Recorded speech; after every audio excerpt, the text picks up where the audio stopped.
Hello everyone, and welcome to the video. This was a great stream. I had a lot of fun, learned a bit of Swedish, and ended up having just a great time with a bunch of amazing people, Lily included. I really hope you enjoy this, and fingers crossed we can get this raid stream happening as well. That'd be fun. But without further ado, here's the video. And like that, we are live. Welcome, ladies and gentlemen, to the interview stream with Tosthage. I'm probably saying that wrong. Incredibly so, but that's perfectly fine.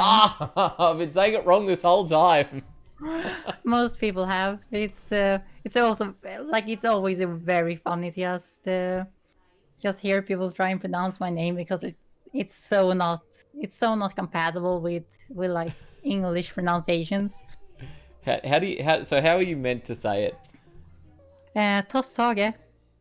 That was not at all how I'd said it a bunch of different ways, and that was not at all how I had said it. Yeah. Usually when I have to describe to people how to say it, I usually go like, "Oh, like, are you an anime fan? Have you seen Naruto?" Because it's very similar to like the Japanese pronunciations.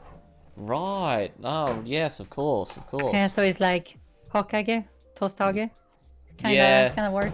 That actually does help with the pronunciation of it. Yeah. I remember one of my friends, another artist,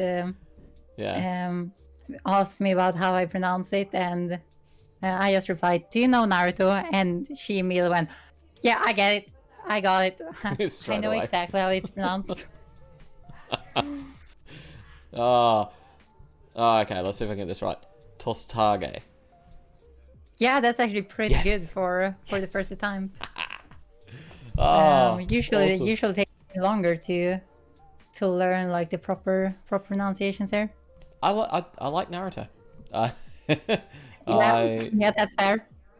I'm more of a Dragon Ball fan. For anyone who's currently watching the stream at the moment, there is my very new San Diego Comic-Con Super Saiyan Goku Super Saiyan God Goku surrounded by flames pop vinyl that I'm very proud of that I got. And I've got like a bunch of other like, Dragon Ball stuff laying around the room somewhere. I don't know. So thank you again for coming on to the show. Honestly, it is an incredible honor, and I really cannot thank you enough. It is always great to have any artist come on, especially because I'm a small Aussie streamer from the literal bottom of the world. Like if I streamed any further south, I'd be streaming in Antarctica. So, thanks. Oh, beautiful. Well, nah, it's always fun to just come and hang around and chat with people. So I'm perfectly down with this. I am personally of the opinion that I am also still just a complete nobody. So, like, there is no like I am just outstanded by the fact that I even get invited to things. So. Well, it's understandable. I mean, like you are an amazing artist. You absolutely deserve to be invited to things, and especially like, have people larger than me doing interviews with you because your artwork is insane. Well, thank you very much. I think that's just one of those things that just kind of hasn't sunk in yet. Like, I'm still in that kind of headspace where I'm just like, oh yeah, I have 150 followers and like 5 people would like my posts.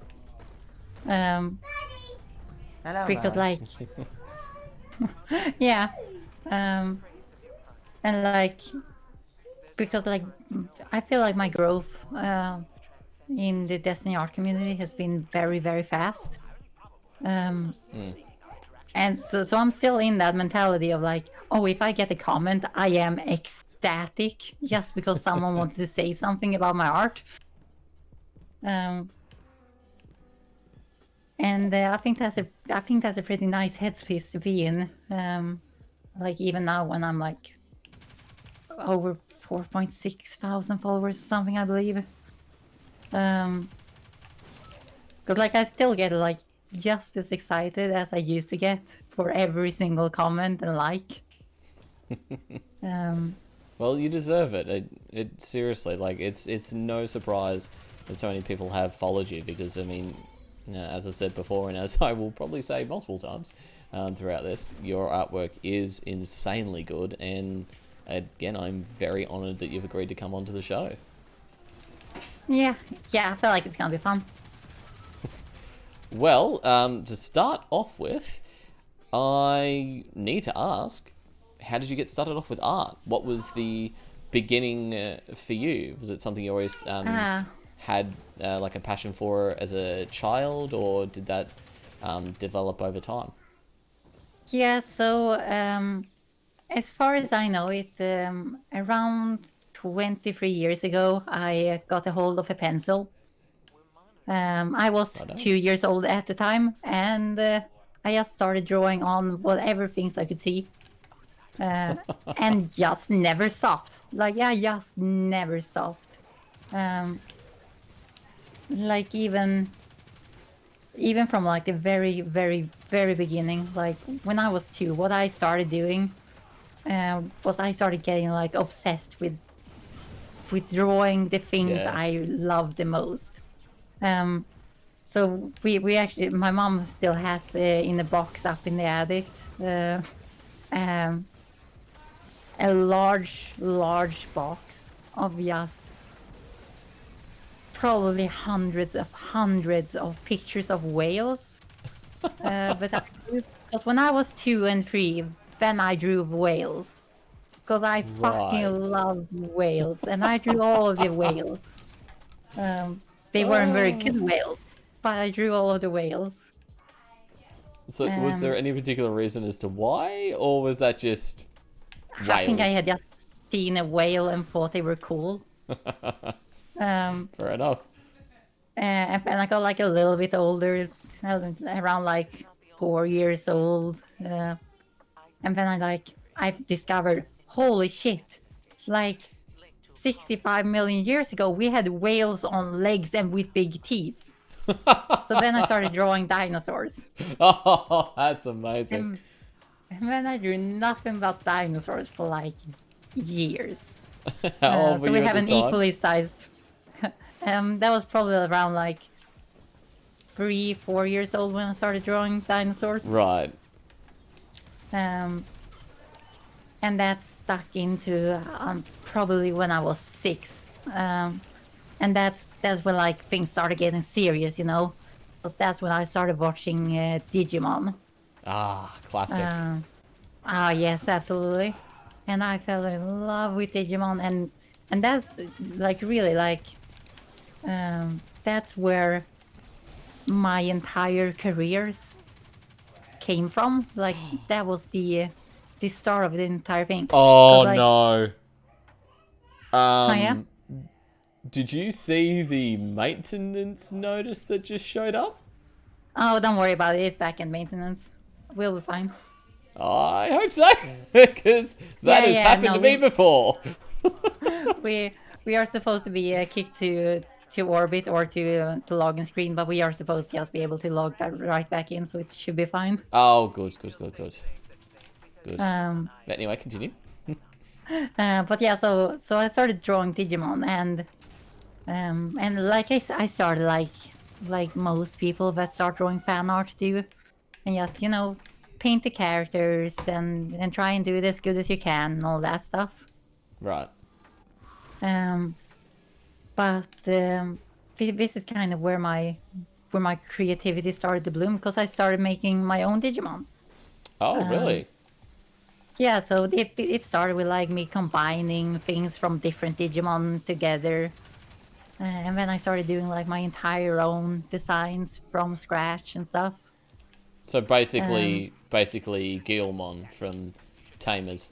Yeah, exactly. I was actually very happy when I saw that show because I was like, that's me. I could do that. The beginning of that Digimon series is honestly one of the most switched on ever because that's exactly what every kid who loved Digimon was doing. That they were Yeah, designing yeah, their it was own it was Digimon and perfect. imagine what it's like. Yeah. Oh, that's And just brilliant. hoping that you could get your own, right? Whoop whoop, last Guardian standing. That's a good That's a feeling. good sign. I love that feeling. But yeah, no. So that is really where like that's where I started doing concept art. Like that's where I began. Yeah. And then that just kind of continued on. It switched from fandom to fandom, of course, like it does. It, like started with Yeah. Digimon, then went into Yu-Gi-Oh, Ah, then Naruto and Bleach. Um, you're talking to a just kind of massive like, season 1 Yu-Gi-Oh fan. Oh, not oh season 1, yeah, but like that show like, 1. Yeah. yeah, Feeds into my yeah, no, love like of massive. Egyptian mythology and whatnot. I love that. Love that stuff. Yeah, Yu-Gi-Oh was one of those things that really got me into Egyptian mythology as a kid. I actually, when I was in like probably 5th grade or something, Yeah. I made myself an Ankh necklace just due to Yu-Gi-Oh, and I wore that every single day for at least like 7 years. Oh, wow. Bloody beautiful little thing. Can't Was it find it. just meant to be an Ankh necklace, or was it meant to also be the Millennium Key? It was supposed to be an Ankh necklace, but I can't say that I didn't have some small fantasies in the background, in the back of my head, just sitting there. Yeah, I can imagine that. I used to think how cool it'd be if I went to school with like a Millennium puzzle necklace, but Yeah, then looking back on it, probably not wouldn't have been as cool back in primary and high school. Would have been cool when I got to college, but not so much the younger years. yeah, yeah. Trust me, I know that. I actually went with a Millennium necklace at probably 4th grade. Oh, Yeah. that would have been rough. Yeah, it was not. It was not giving me the respect I felt I deserved. And rightly so. Rightly so, because that necklace is deserving of respect. Yeah, like I was about to challenge like the entire class to a game there just to prove them wrong, but I was like, nah, not worth the effort. Oh, I used to have one of those dual disc systems that they had, but like you Oh, couldn't do yeah, anything yeah. about it. I really, really wanted his system. His oh wow, that's me flying. Dual disc system from right at the end of the show where he's back in the ancient past, and he's Oh, got yeah, that yeah. ancient Egyptian style of dual disc system. That looks so Yeah. good. Oh god, yeah, it does. Yeah, I had the original, the one from Battle City. Ah, nice. And like I remember I wanted that so bad, and it was like almost impossible to find in Sweden. Like my mom went through so much trouble, like pretty much emailing every single toy store in the country to see if anyone could like send one over to a closer location. But I finally got my hands on it, and I was like, just so happy. Your mum Wore sounds like that an to awesome like, person. yeah, she's fantastic. But yeah, I wore that to like every duel I did for a while, even though it was so cumbersome and horrible and damaged the cards and all that bullshit. Ah, yeah, I remember But I those. felt cool. You would have I looked felt cool. cool. Uh, But yeah, so yes, kind of continued on from there. Just like doing casual fan art, making my OCs, you know, the things you do as a little kid who is way too interested in all of your favorite shows. of You course. make your own stories and stuff. And I continue doing that until like probably yeah, like 8th, 9th grade. Because we had just like looked at we started looking at like, oh, where are you going for high school? What are you gonna study for high school? Yeah. And I basically had no ambitions whatsoever. I was like, yeah, I don't know. I guess I'm gonna become a chef or something because food is kind of nice to know how to cook. Fair enough. Yeah, just like I don't care. I like work doesn't seem fun either way, so it doesn't really matter what I do. Oh, that's us so getting chucked out. Oh, why didn't you look at that? Boxy ZZZ. Just Hey, Taryn. said, Lily. What's up, Taryn? I'm glad you know who that is. Yeah. Friend of mine. On a Discord server I'm in.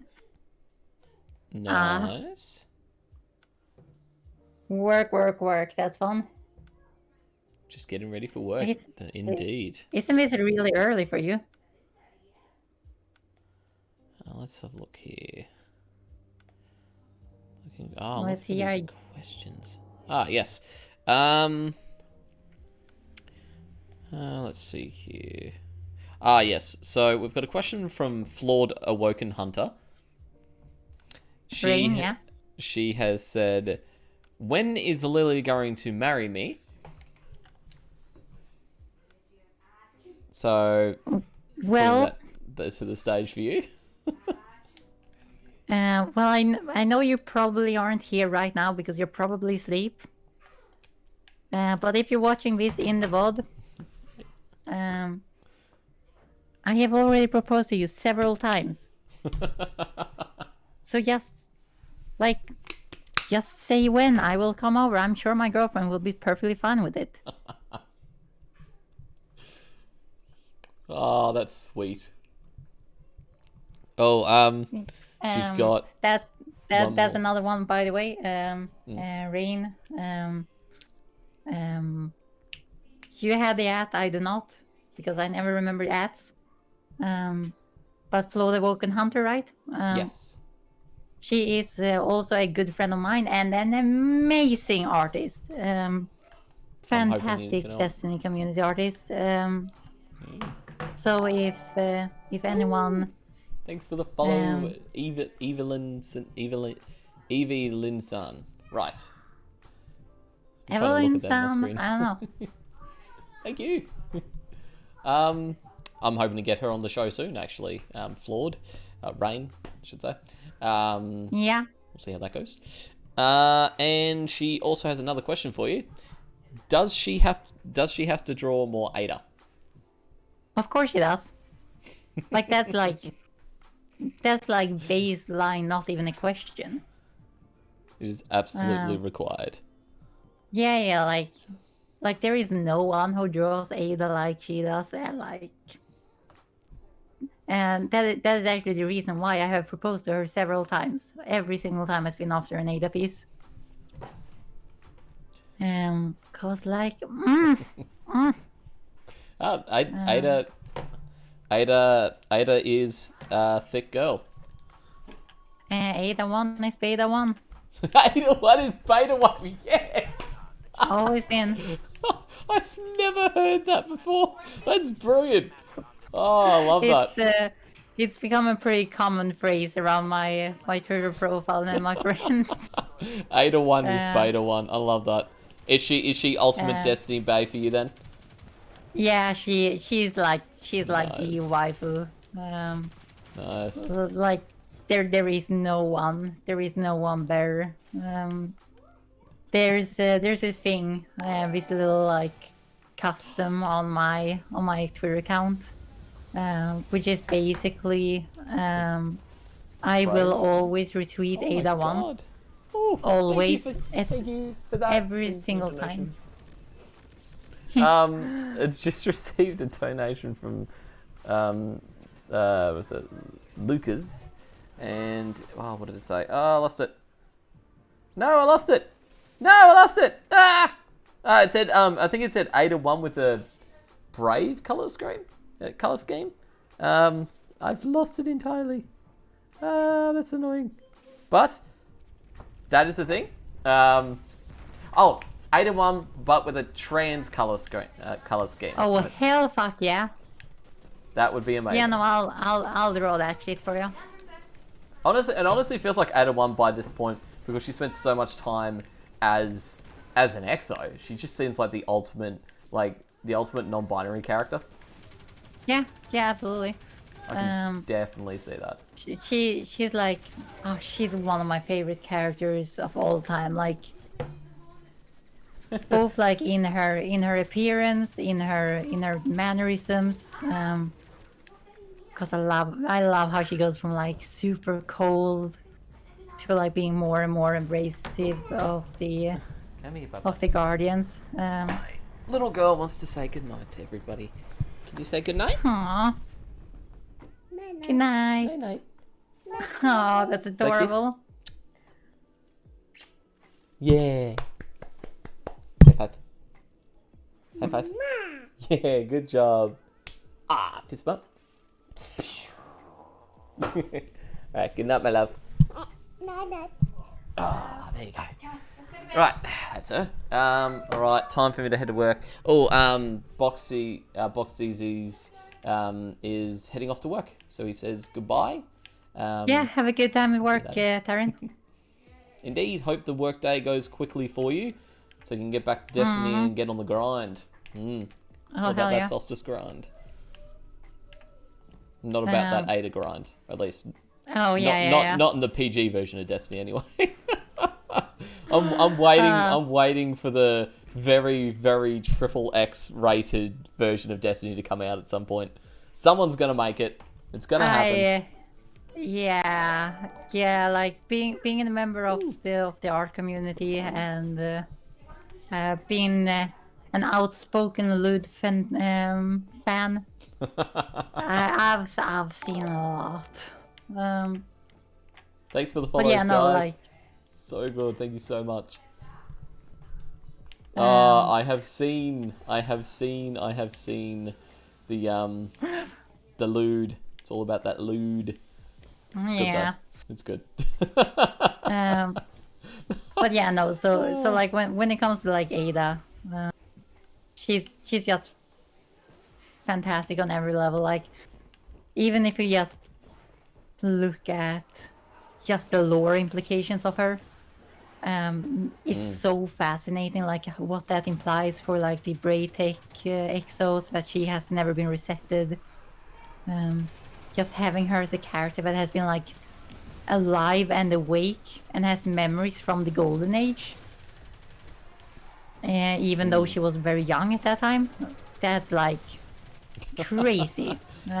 Icy hot BNHA. Lily is so lewd, lol. Hey Amber, how you doing? I'm glad you know who that is too. A lot of the time people's like Twitch names are very, very, very different to what their like Twitter or Instagram or other socials are, so that it is. Amber is also very fun because I know her by like 5 different names.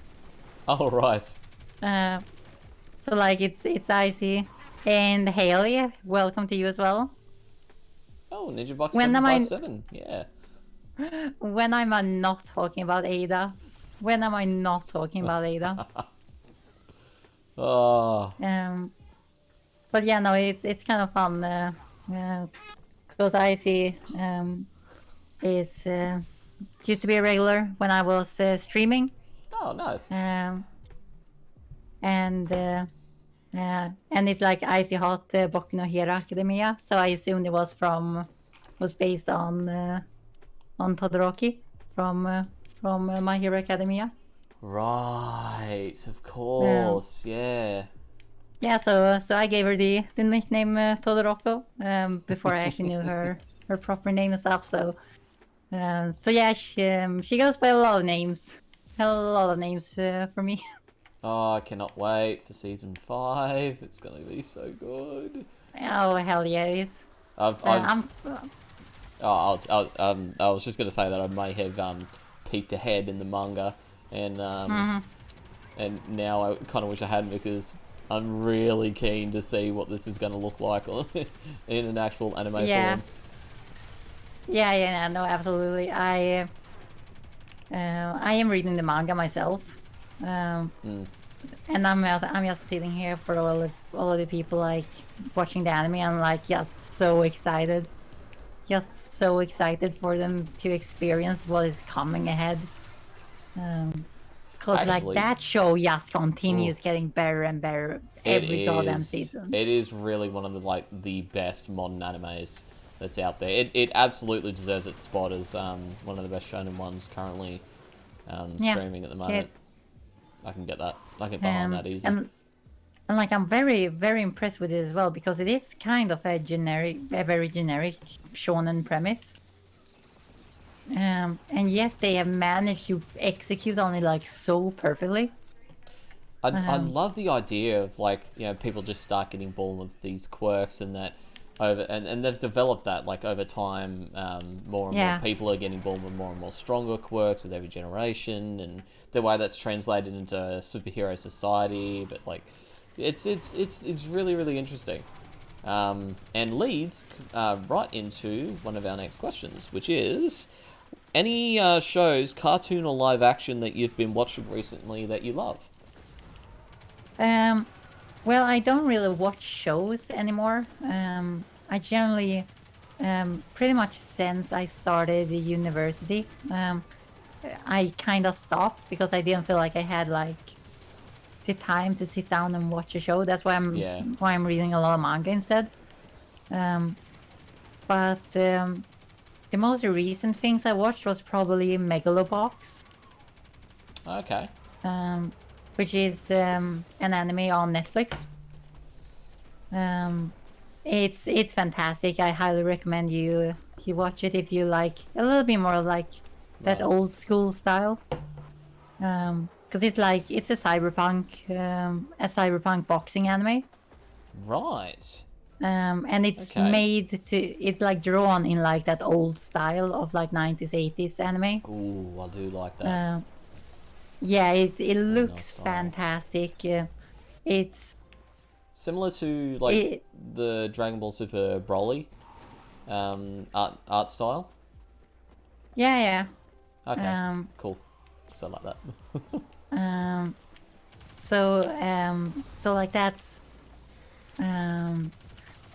the one I was really excited about, because like it just brought back all of those feelings of like the older shows. Because it didn't have like this cleanness and finesse that current shows or like modern shows usually have. Because it had like that grittiness and like that like even just in like the storyline as well, because like it's not a complicated story. It's a pretty standard. This is an underdog boxing story. But it is just so nice.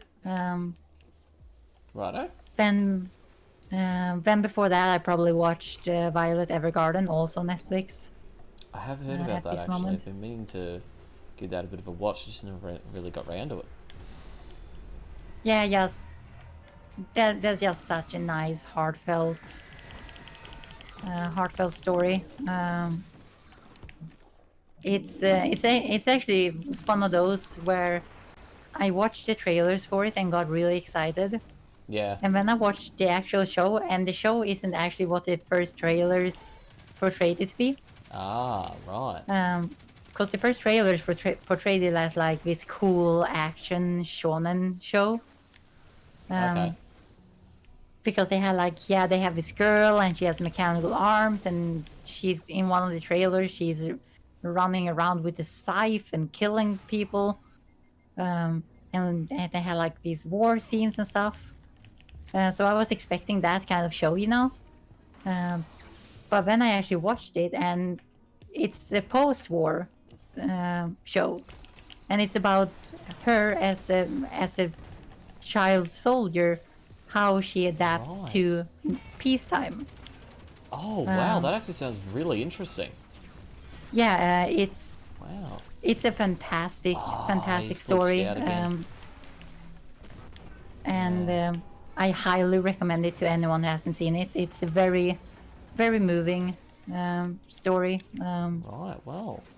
Definitely gonna add Because that it's to my it's list. just like, yeah, because like she basically starts working as a writer for people, because this takes place during a time when writing and sending mail to people have started getting like really popular, with like due to automation and like train system and such. Yeah. So she starts working as like someone who writes letters for people who can't write themselves, or aren't like, Yeah, he's immune at the moment. If you want to take him, yeah, I can get this next. This does just happen from time to time. trying to keep him a little distracted for you. Thank you. But yeah, so it's like her trying to figure out her emotions and how to express herself with the help of other people. It's a really nice show. A really nice show. Alrighty. I will definitely give that a look because that sounds awesome. I'm always on the lookout for new shows and interesting new things to watch. I'm currently it's actually brought up in chat. I'm currently watching again, because I saw it in Japanese when it came out, the season 4 of Seven Deadly Sins. Oh yeah. I mean, it's technically season 3 because season 2 was the bridging point between seasons 1 and 2 on Netflix. It's just like four OVAs. But Salutus, Tokyo Ghoul. Haven't seen that yet. Have heard it's really nice. The animation does look pretty good for season 4. I will say that. And Izarius is in chat. Hey guys, hope you're enjoying yourselves so far. We have next on the list of questions to ask. Actually, I better ask this as well myself. So, what got you into Destiny? What was when did you start playing? Were you a D1 main back in the beta, kind of OG, or did you pick up Destiny 2 and thought it looked cool? Or where'd you start? Yeah, so I actually started playing the game the same week that Gjallarhorn was sold for the first time by Sir. So second week. Yes, that's amazing. So yeah, I'm not like day one. I didn't play the beta, but I am a D1 veteran from very early in the beginning. And yeah, even though I didn't have the strange coins at the time, I probably wouldn't have bought the Gjallarhorn. Old mistake, you know. But yeah, so I actually had gotten the PlayStation 4 when it first came out. I got it with like Assassin's Creed Black Flag and had enjoyed playing that and stuff. And this was during like during my final, or like after I had just graduated from high school. But Destiny came out, and I had nothing to play on my PlayStation because I was desperately just sitting there waiting for Bloodborne to come out, because Bloodborne had been announced, and Bloodborne would come out like March the next year, and I was like, that's the game. That's the one. That's the one I want to play. Because I am a massive Souls fan. So I was just sitting there, like having nothing to play and just being desperate for something. And one of my friends from high school came in like, "Hey, have you seen this game Destiny?" And I was like, "Yeah, I think I saw the trailer at one point at E3. That thing, that little like gameplay demo that was so staged and sounded super fake. Yeah, I remember that. Just where they got a Thunder Lord from just like a random drop and shit. And I was like, yeah, I think I saw that. That looked super cringy." And he was like, I've gotten it, me and a bud, and was wondering if like you want to get it and we can play together. And I looked at it and I was like, fuck no. I don't play first-person shooters and sci-fi is boring. I love that. It was his first thought of Destiny. Fuck this! Not playing that No, game. fuck that bullshit. Oh, that's brilliant. And it was like, yeah, come on, just check it out a little bit. And I just started looking at like some screenshots and promotional work and stuff. And I was like, yeah, okay, like the world looks pretty nice, I guess. I guess like that's pretty cool. But then I saw the promotional art for the original Titan. Oh, yeah. Yeah, the one with like the scarf with the fur on it and stuff. And I saw that thing and I was like, can you look like that? And at that point I was like, yeah, okay, maybe I can give this a try. Maybe I can give this like, I can give this the college try. And I started playing and I got hooked immediately. Yep. As soon as I like started playing around with that Titan fashion, I was like, "Yep, this is the good shit." Good shit. My friend who had gotten me into it stopped before Dark Below came out. No. But I just kept playing. I believe my friend did a single VOG run with me before he left. Oh, see, that's such a shame because it's so good. It's so Yeah, good. he's tried to come back like a couple of times afterwards, but it like never stuck. Yeah, it's fair But enough. yeah, so I was kind of there, and I was like, oh, and now I don't have my friends to play with, and I hear like the raids are like the raid is really fun, like Wall of Glass. I had like gotten just a little taste of it, because I didn't complete it the first time I ran it. But I got like through some of the counters. I had gotten a vision of Confluence, which to this day is my favorite weapon of all time. The vision of Confluence is just amazing. It is a really good weapon. And I was like, yeah, and I've seen some of the armor, and I saw Shatter White, and I'm like, I kind of want that. So I kind of started going to LFG sites. Righto. Which is really surprising because like at this point, like I was a massive introvert. Like I did not like talking to strangers. I did not like interacting with people. I was like a very like cynical little brat at this point. So I was like, I'm actually really surprised looking back at it why I decided to actually LFG. But I played with some LFG groups and started getting used to that crowd. Both the good parts and the bad parts. It's LFG is just It's the place. It's It's a a place. place. It's a place. You're right. I like Oh. I found this one group I played with semi regularly during vanilla, and they were like super cool. They were Americans, but some of them were stationed in Korea. And Yeah, I I've kind played of with a happened couple to of be them. like right in the middle, since I'm European. Um, so I played with them in like weird time zones and stuff, and that was kind of nice. But, ended up like moving away from them at some point, just due to reasons.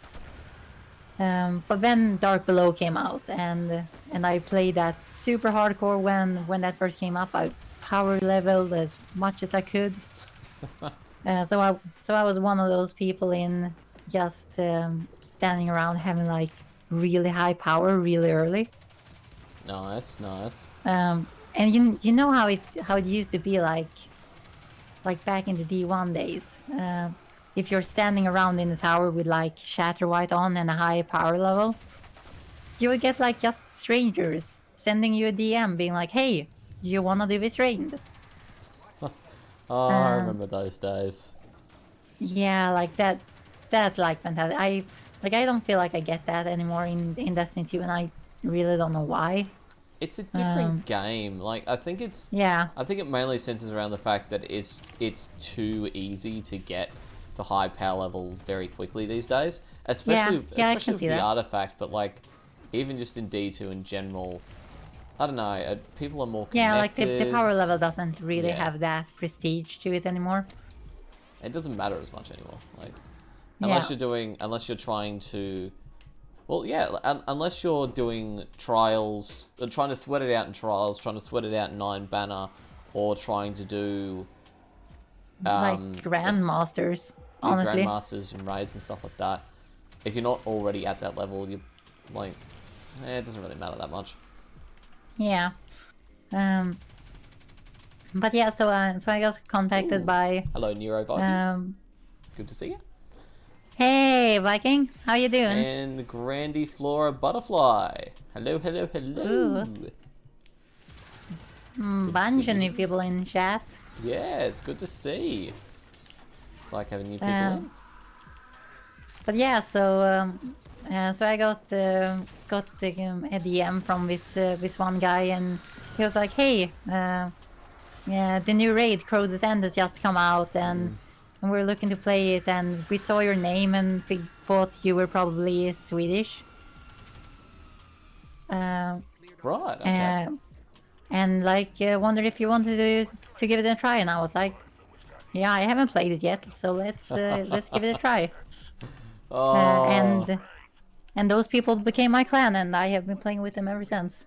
oh, nice. So at that point, I was stuck at Destiny. At that point, I couldn't get away from it.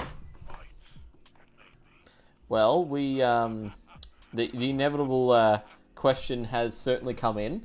Um, when is your Lily's Armor Rant ASMR? And a question from earlier is, what is the Armor Rant, and can you, in great detail, explain and perform it? The armor rant. Here we go. Settle The in. armor rant. Hey, Will. I have given this so many times. I like to so many different people. And like it's kind of one of those where I am very um, stuck to it. Nah, you haven't missed much. No, I don't think you have missed too Haven't much. missed much at Will all. I never? Good man. But yeah, so the armor rant is one that I have teased for a long time now. Because I've been meaning to like have a discussion on it, and I'm just never done it because like this is such a big rant. I want to like make a video for it and like have all of these Go different for it. examples and stuff, Go for it. and I just Honestly, never do it. haven't gotten to it yet. Hey, this is a channel. If you want to rant about something, you can absolutely go for it, because there are clips, there are so many moments where I have lost my mind just ranting and raving about Titans, Warlocks, RNG, never getting an Anarchy. That one bastard who showed up and he got did his first last wish raid and got the bloody 1k voices out of both chests at the end. Like, Oh, yeah, absolutely. ouch! That one stings. Oh, yeah. So yeah, I am Swedish. Yes. Feel free to rant as much as you'd like.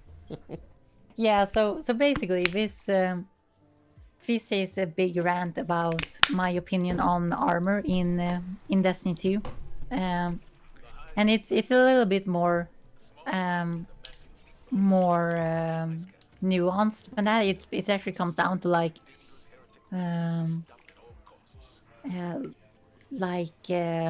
art direction in general in the game. And the thing is, like, I have very strong opinions on this, and people tend to know both that I do have strong opinions on it, but they also tend to misinterpret what my opinions on it are. Right. Yeah, so as some of you know, I would say my claim to fame. Skog does mean forest, yeah. Oh, nice. Yeah, because I do, in fact, live in the Swedish forest, so my location is Skogen. Oh, it must be beautiful out there. Yeah, it's very nice. But yeah, so my claim to fame is my armor sets. The piece that got me discovered by people is, of course, my Scarlet or the Hidden Swarm Hive armor sets for the Guardians. Oh, just inject that right into my Guardian's veins, like that. Yeah, that was so good. Oh, I wanted that so badly. That's like the one I am known for. I mean, and ironically, also apart from the Ada simping, but yeah. Yeah, of course. Yes, the Luva armor design led at Bungie indeed.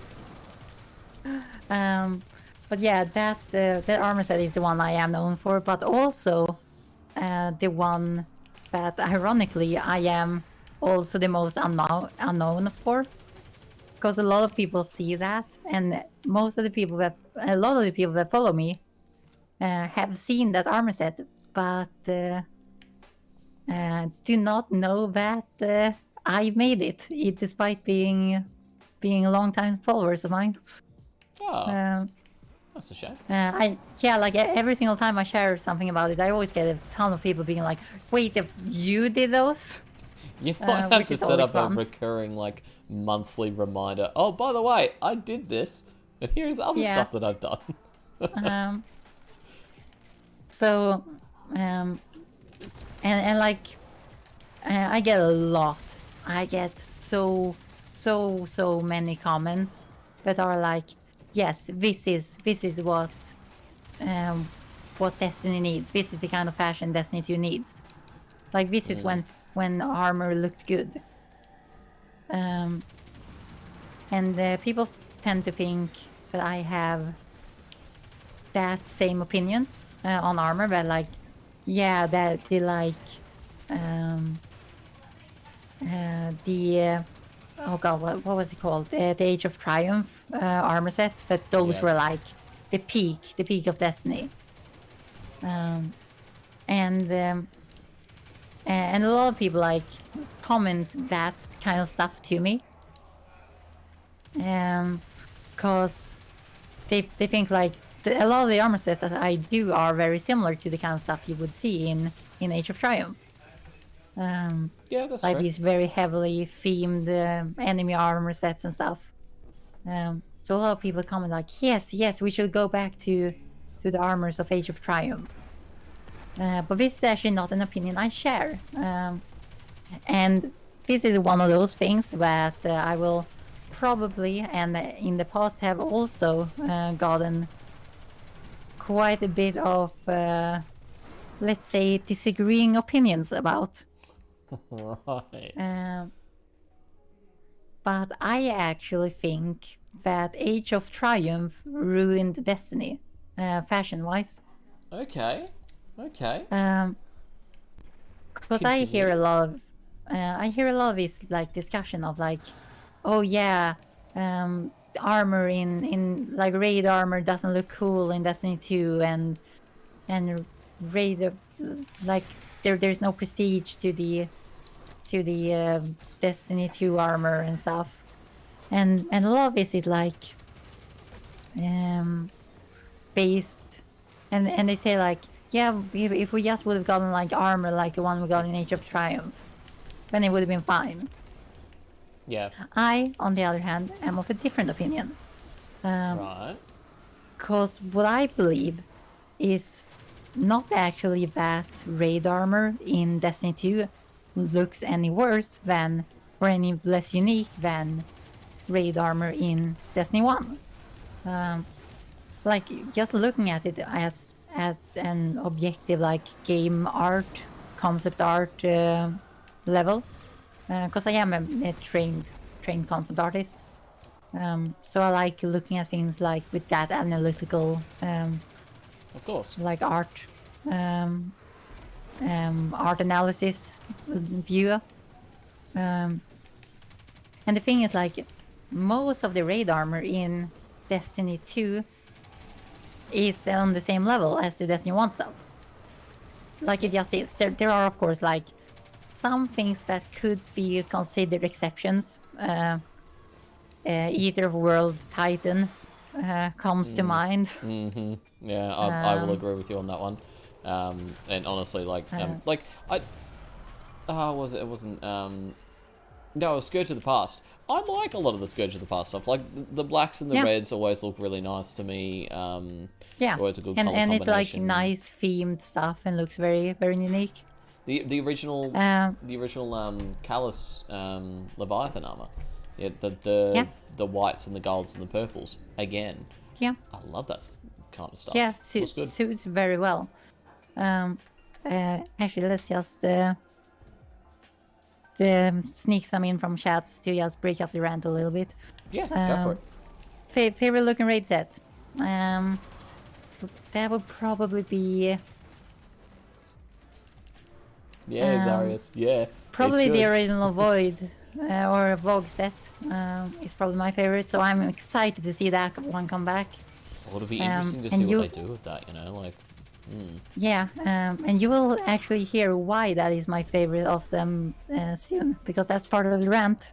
Oh, yeah, we got that. Since you draw digital, I was wondering if you ever drawn traditional. Yeah, yes, I have drawn traditional. I am of a traditional background. I have not drawn traditional in a couple of years, but I want to get back to it at some point. But yeah, so here's the thing though. Why do we think, like the majority of people, why do people think that the Destiny 2 raid sets look so much worse than the Destiny 1 raid set, if on a pure design perspective are the same? And this is one of those things that never really come up in the discussion about the raid armors and armor design in general in Destiny 2. And I believe I have a hypothesis as to why this is. Right. And of course, like, this isn't guaranteed, but this is like my perspective of it. And that is actually the normal legendary armor. Right. Because in Destiny 1, like, all of the normal legendary armor looked like real, like, militaristic, real utilitarian armor set. There wasn't like a lot of like distinct things. Like, most of the legendary and blues in Destiny 1 weren't actually like that unique. They all kind of shared a very similar design aesthetic. But this more basic design aesthetic made it so that the raid armors and the prestige armors, like the trials armors, stood out much more. They felt more special because the normal stuff was more basic. Whereas when Destiny 2 came out, they did a large shift in the art direction, especially of armor. So even like the most basic of legendary armor sets started looking super, super like detailed, and it super went like fantasy or high sci-fi and stuff. I mean, classic example would be the Garden of Salvation raid helmets. It's a really good example of that, actually, for those wondering. And again, those are allowed to be special because those are meant to be raid exotics, or like raid weapons or armor. But if you look at, say, some of the, especially the Year 1 stuff, if you look at like the Warlock robes, for example, they look like elven mages. If you look at the Titan stuff, they are all like these super overblown, like hyper sci-fi, like the big shoulder pads came in at this point. Like the practicality was brought out of them. Most of the sets from D to vanilla could have been used as raid sets or trial sets from Destiny 1. Yeah. Because they are also of this really fancy design. But that also means that that your normal app stuff or like your raid stuff doesn't stand out. And this kind of contrast is really important in the game, because that is what's gonna make things feel cool. Like when you saw someone in full Crota gear in the tower, Oh yeah. you knew like, oh shit, that's a raider. But you don't notice raid gear in Destiny 2 because like all of the gear looks special. And this is something that has been become even worse here, especially in the later season. Yeah. Because like with the seasonal model, we don't get like a lot of armor. We get like a high, like end game style activity armor, which has to be themed. Then we get like the season pass armor, which is also themed. So all of these are made to look super unique and cool, but we don't have any of that baseline stuff that makes it stand out. Yeah. And that is also one of those things that I have a real problem with when it comes to like making Destiny 2 fashion. Because I'm a fashionista. Like what got me into the game was the Destiny 1 fashion. That's what made me stay, that's what made me raid, that's my entire goal all of the time. Yeah. And you can actually like take a look in like your collection right now to see like some example of that. Like if you just look at the warlock stuff from like just the open world, and like everything here, I especially like looking at like the Philomath suit, because that is one of those really big ones for me, because like that could have just as easily been a trial set. Some with like the Tesseract trays, also for warlocks. And when it comes to like the season passes, everything looks so crazy, and that makes it like impossible to match anything. Like everything in Destiny, like even people who just wear leveling gear in Destiny 1 look fantastic and cohesive. Because the... Definitely should not be here. Yeah. We're gonna... Well, now, this is the place. We should probably actually just leave because he does not want to play with us. Oh, yeah. No, good point. Yeah, he's just farming stuff. He's just farming stuff. But yeah, so so like everything looked cohesive and worked really well together because it all followed the same design aesthetics. Whereas now every single new armor set has its own design aesthetic. Like if we were to take the ornament set from this season Yeah. and try to combine that with the ornament set from last season, it would be really, really difficult because they are so vastly different aesthetics. Yeah, that's very true. And since I don't particularly like the over-the-top stuff, despite me drawing that kind of over-the-top stuff, because I know that's what most of the people like. So like, if you'd ever seen like my favorite armor, and I recently did a post where I published an armor set I've drawn, which is like, oh yeah, this is the aesthetics I like in Destiny. Yeah. And it's like that kind of basic stuff. Because even like the basic stuff in Destiny 2 doesn't look like practical. It doesn't look like simple and like worn in. Because when I see what made me fall in love with Destiny's fashion in the first game, it was like I looked at that fashion. I saw like, oh yeah, these are warriors that would go out and they would be on like a strike or in a patrol zone for like weeks. And they would have to like sleep in their armor. They would have to be able to like carry necessities and tools. They would have to, they would be like dirty and scuffed up from use. You like wouldn't be like you wouldn't like have it be pristine. It would all be like simple to remove and to put on, stuff like that. Pockets everywhere, little pouches, grenades, knives on belts and stuff. And that kind of stuff just doesn't exist in Destiny 2. It doesn't have that sense of realism anymore. And that sense of realism is what made me so fascinated by this style. And I have repeatedly said, like, if there is anything that's ever gonna make me leave Destiny, it's gonna be the fashion. Cause right now, like, yeah, like and this is not a slight towards Bungie's artists, because Bungie's artists are amazing. Some of the most talented and skilled people I have ever like seen. Oh, very hard agree. Very hard agree.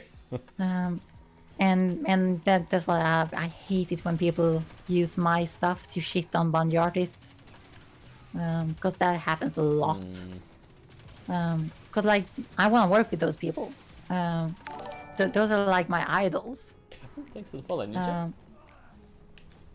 Yeah, I can completely understand that. I've had things to say in the past, you know, but that's just been personal slights here and there, and you know, things like, okay, the Warlock's Dawnblade, and especially its melee, probably needs to be nerfed a little bit, and Titans should not be able to still one-hit melee with the insane tracking blindly around the corner, yada yada yada. And like constructive criticism is helpful, so they need that stuff. I look, in some of my most heated moments, it may not have been the most constructively put. Okay, that's fair. But that's fair. I've made that mistake before, but it's come from the heart. You know, it's the best intentions. Yeah. And yeah, so like when it comes to like the armor thing, this is just it's someone who decided that they wanted to make a shift in the art direction, and they are allowed to do that. It's perfectly fine to do a shift in art direction. It's just that the shift in art direction that they did is not the one I personally agree with, because I liked the old art direction. And that's completely fine. Like, art is very subjective. You know, it's open to interpretation. Yeah. And I can look at all of the armor coming out right now, and I can still say, like, yeah, but like from an objective art perspective, these are still phenomenal pieces. Exactly. So like they are objectively good. It's just that they are subjectively not my style. A lot of people get that confused. A lot of Yeah, people will go, "Oh, I don't like this. It looks shit to me. Therefore, it must be objectively bad." And that's just not yeah, true. That's just not yeah, true. I mean, Destiny has some of the best art ever. Like, it has some of the yeah. best art It's created for a phenomenal. game ever. And people, just because they don't like a certain aesthetic, go, "Oh, no, it's crap. It's crap. No, it's shit. Oh, Yeah. this is better. That's better." And that objectively just isn't true, and it's just sad how many people are like that. But you're always going to have that with people. It's Yeah, just, that's yeah, just how people are. it's just how people are. But yeah, this shift in art direction is actually is because this is why people have been asking a lot about the rant recently, because I mentioned the rant when the first Beyond Light trailer came out, the one Right. with when the stranger was revealed. Oh, so Um, a fantastic trailer, and I love the stranger. So Bungie knows how to really sell themselves. They know how to do their oh trailers, hell yeah, how to do their their trailers cutscenes. are Like, always fantastic. they know how to build hype well. Yeah, For better or for worse, they know how to do that. yeah, for true. But it actually had a piece in there that perfectly exemplifies this shift in art direction. Cause the stranger, she has not been redesigned. She is using a Destiny 1 art direction. Which I'm And really she happy has about, by the has way. yeah, me too. If it ain't broke, and- don't fix it. Yeah, exactly. And I think she looks really cool. She has like this utilitarian look. She looks like she's been out on missions like non-stop since we left her. Well, it's interesting that you say that. Actually, there's a fair bit of interesting stranger, or not a fair bit, but there are some bits of interesting stranger lore and possible stranger lore, depending on the way you look at it. It's not entirely confirmed, but yeah, she's been busy. She's been very Yeah. busy. But then, when you also look at that trailer, you see what some people have been referring as fish friend. Fish friend, yeah. Yeah, little fish friend. And little fish friend is designed based on the D2 design principles. So there are like a lot of details. It's very smooth and strange, and it has a bunch of moving parts, and it looks very like super science fiction and stuff. So I saw that and I was like, wow, these two things, the stranger and her little fish friend, do not look like they're from the same game. Yeah, I can see that. Yeah. Because they have very shifted art directions. And it just came across as such a perfect example, because I feel like one of the best designed things like Bungie has ever done is the ghost. Like the plain generalist ghost Yeah. is such a phenomenal design.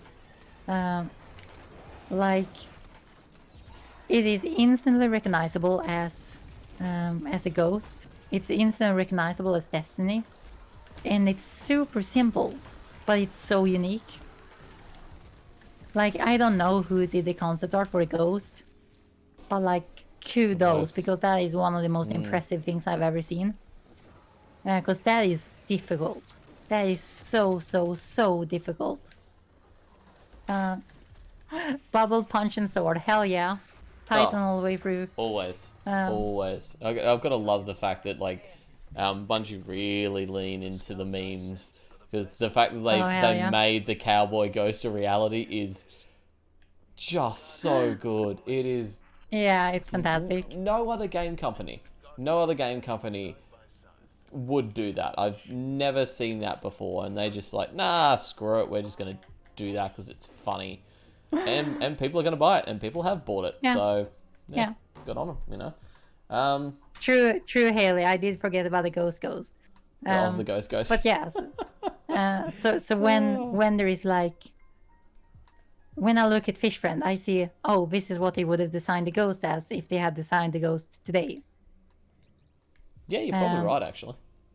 Yeah, and that makes me sad because Fish Friend is not as great a design as the ghost, and that's not to say, that's not like to talk bad about Fish Friend or the artist who made Fish Friend. It's just talking so incredibly highly of the ghost. Yeah. Because the ghost is such an incredible design. It really is.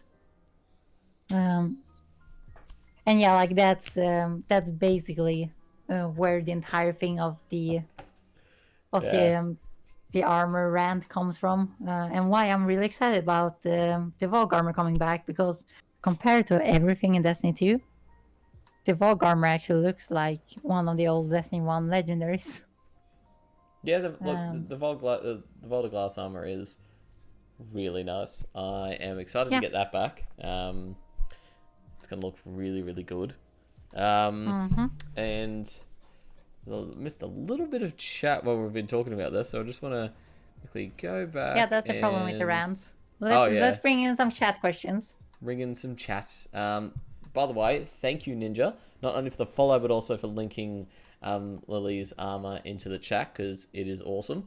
I would 110% say talk as much about language as you'd like. You can talk about whatever most things within my chat. Obviously, nothing terrible or racist or homophobic, or obviously, you know, like the obvious things that you don't you don't talk about. But apart from that, if you want to talk the finer points of old Germanic English versus Old Norse, go ahead.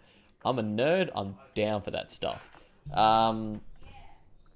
I indeed wish that raid armor had that more of that aspect, especially back in vanilla Destiny 2 with the Prestige Leviathan armor. Really wish they had those perks back then, because that would have been good. And this question kind of answers itself, but what was the reason behind putting a bikini on failsafe? I've got to go ahead and assume rule 34. I mean, it's failsafe and the bikini. No, actually, this is actually kind of fun. My friend Nora, when she heard about Solar Embrace, she is not an artist, but she is a professional shithead. A professional shithead. Yeah, Nora, and we have several people in chat who knows Nora. Haley Ninja Box knows Nora. Can confirm that she is in fact a professional shithead.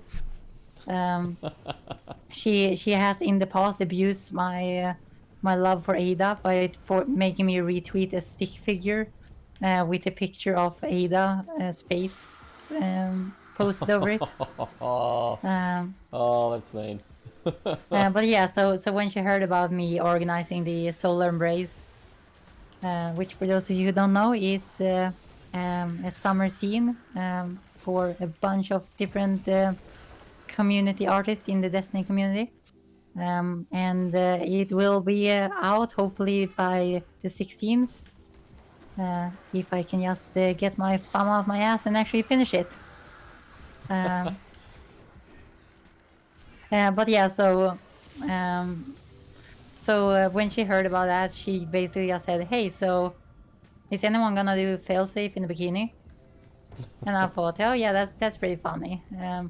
And whenever someone was like coming to me and like wondering, oh, I don't know what I'm gonna do or something for the project and stuff, I would always like suggest, hey, wanna do failsafe in the bikini? Just quietly, like, yep, I need someone to do this.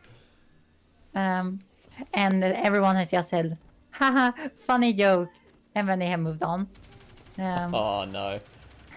So I was in a call the other day with Nora and my friend Abby and my girlfriend, and she asked like, "Hey, did anyone actually make FL safe in bikini?" And I was like, "No." And she was like, "Oh, that's bad. That's unfortunate." And I was like, "Fuck it, I'm doing it right now, live, right here." Yes. Awesome. So yes, just picked up my iPad, drew it up in like probably like 40 minutes or something. Put way more effort into it than I had intended. I had just intended to like draw some sloppy bikini on her, but you know I'm a perfectionist, so Yeah, you can't do that to poor fail safe. yeah, had to go in strong. She might be a clone of Gladys, but you know she still deserves some respect. And yeah, it was absolutely worth it. It has been my greatest accomplishment because we at one point had 69 retweets and 420 likes on that post at the same time. The community could the meme really get any came through better? for me on that one. You just you can't get any better than that. Yeah, that's just like, I do not meme in general. I do not understand memes. But that is the memeiest post I've ever done, and that is the memeiest results I've ever gotten on a post. So You that can't was get just memeier perfect. than that. You can't get memeier than that. You just Yeah, can't. I done feel well. like I won Twitter that day. You definitely did. Oh, that's brilliant. Yes, Evelyn, I will not forget Rasputin Ingrams in swimming trunks. An absolutely fantastic addition to the Solar Embrace, which I hope you have emailed to the email address so that we can get that in the scene. I'm very excited to see the final. Like I've been following the progress of this. I am very excited Awesome, to see the Evelyn. final work because this is going to just be amazing. It's gonna be so good. Yeah, I've been so happy about like the response have been like outstanding. I never would have expected this when I started it. Like me and Michael Draws, another fantastic artist that if you haven't followed him, absolutely do. Fantastic Definitely. Destiny artist. Yeah, like me and him were talking about it because he kind of helped me organize a little bit of it. And we were talking and was like, yeah, I'm like, hopefully we might get like at least like 20 submissions if we're lucky. And we had over 100 signups. Wow. So yeah, I don't believe we have actually gotten 100 people to send in, which is to be expected. Oh, Zarius in Things chat. Just happen. how about Cade Six surfing the waves of his enemies in the afterlife with some shades and a smoothie? Nice.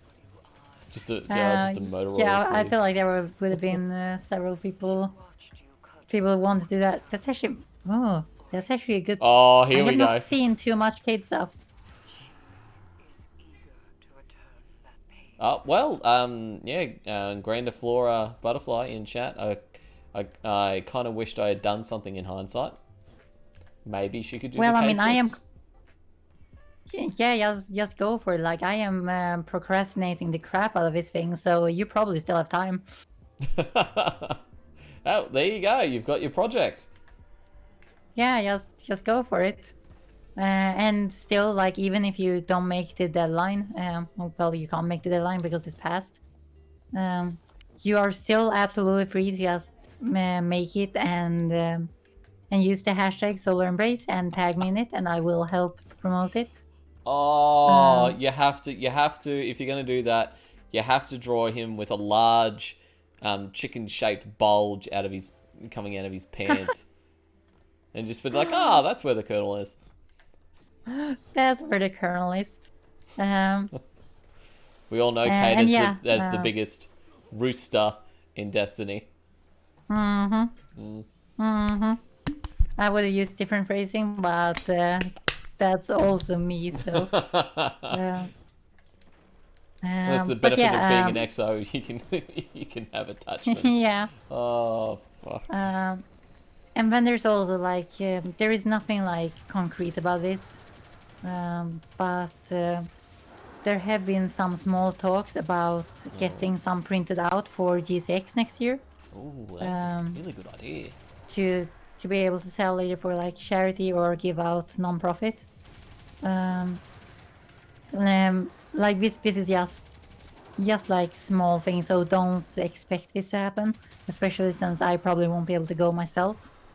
But if that does happen, then I can still get all of the late stragglers into that. So always welcome to do something for the solar embrace.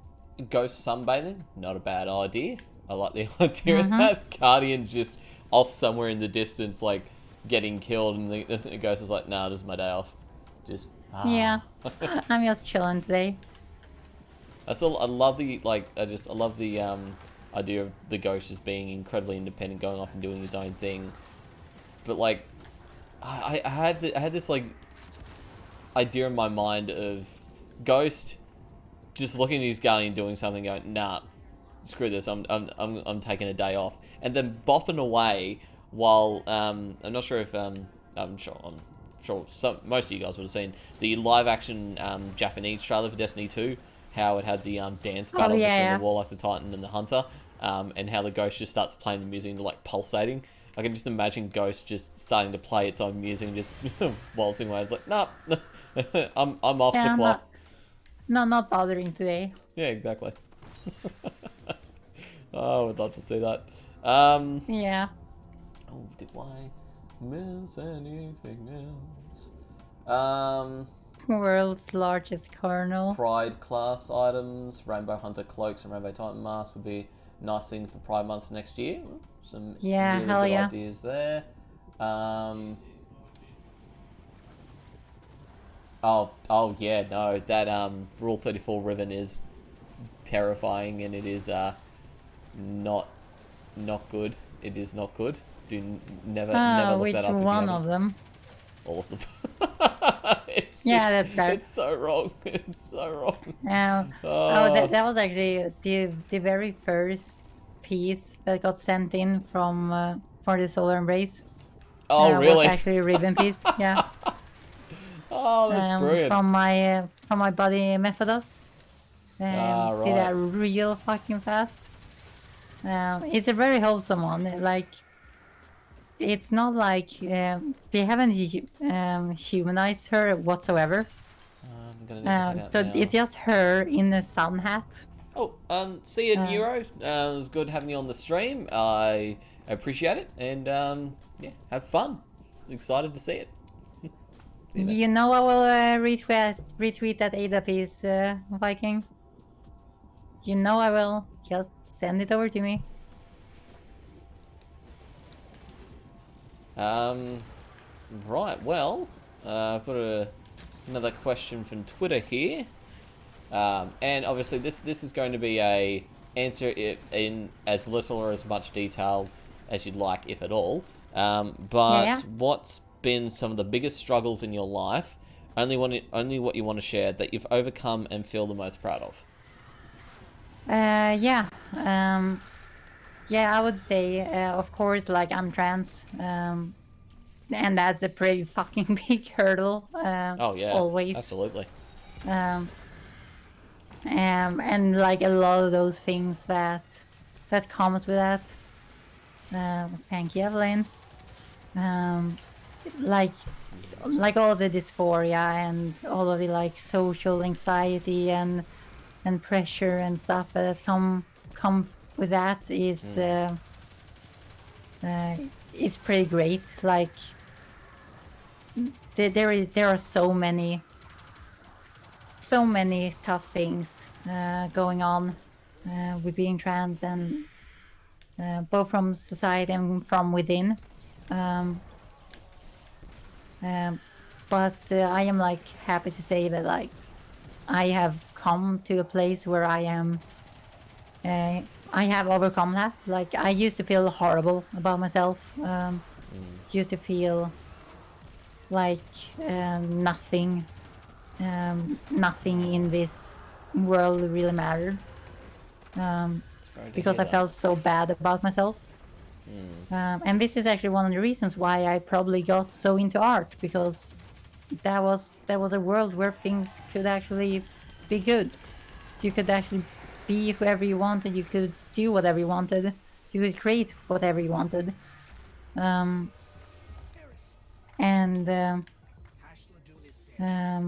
I have lived with a lot of self-loathing in my days, but I am glad to say that I have overcome that. I love myself more than anything today, which is something I know a lot of people can't say, and I wish that on like anyone, because that's a pretty great feeling. And I'm just continuing to improve myself and continuing to live my best life every single day. And it feels pretty great, I gotta say. Oh, that's good. I'm really glad to hear that. I can't imagine.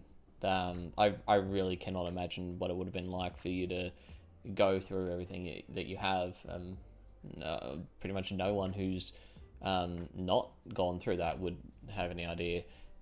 But yeah, it is really good to see that you have come to such an awesome place at the moment, and yeah, congrats on that. It takes a lot of strength. Yeah, thank you. And that's also like one of the reasons why I am very vocal about trans issues and trying to be supportive of other people in similar situations. Because like I know how hard it can be in like the most difficult of times. Yeah. And like I've seen the light afterwards.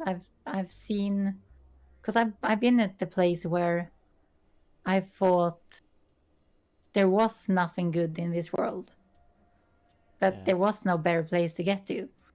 I understand when people feel that way and when people think that way, because I've felt it myself. But I am now at a place where the world really is beautiful. Like, despite all of the problems, life is great. So I want to like do whatever I can to like help, encourage, and help in whatever way I can. That's really good to hear. Honestly, I mean that just all the applause. Seriously, I mean that is awesome, and if only there were more people out there like yourself, we could, the world could use more people like that. Really good. Yeah, I'm just of the opinion that just show a little bit of human decency. Just you don't have to be like a saint. You don't have to be be helping every single person you see. You don't have to donate all of your money to charity. You don't have to be a saint. But show human decency, show empathy. Exactly. And that's enough for most people. Yeah,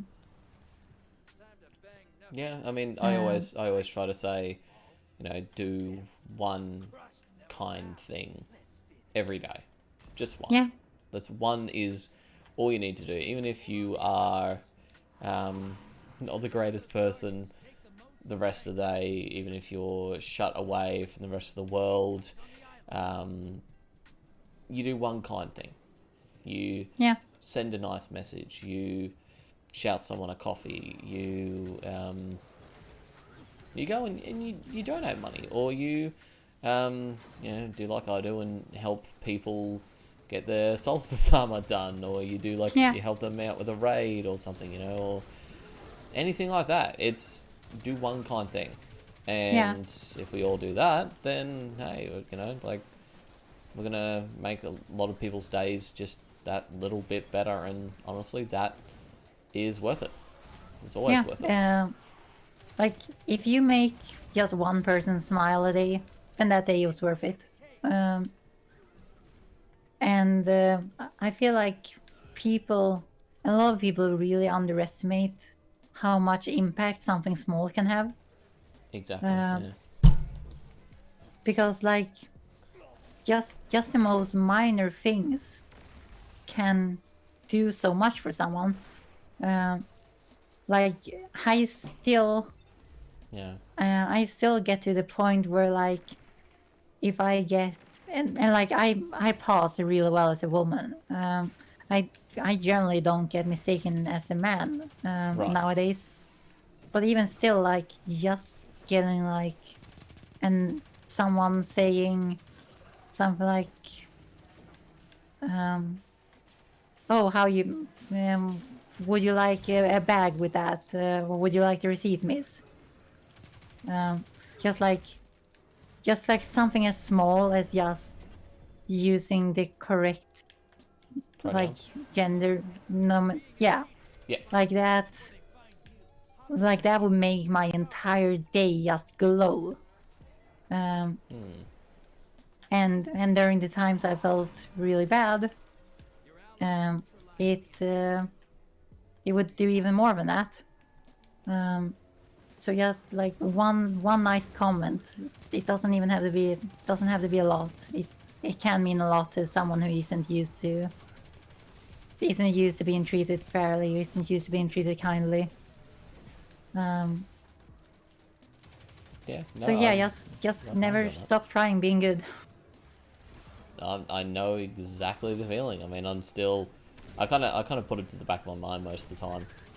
But you know, like there are certainly times like when I'm doing an interview stream like this. You know, I have people like it's like imposter syndrome. Like I have people come in to the stream and they watch it and they say they enjoy themselves, and I'm sitting there going, no, you don't.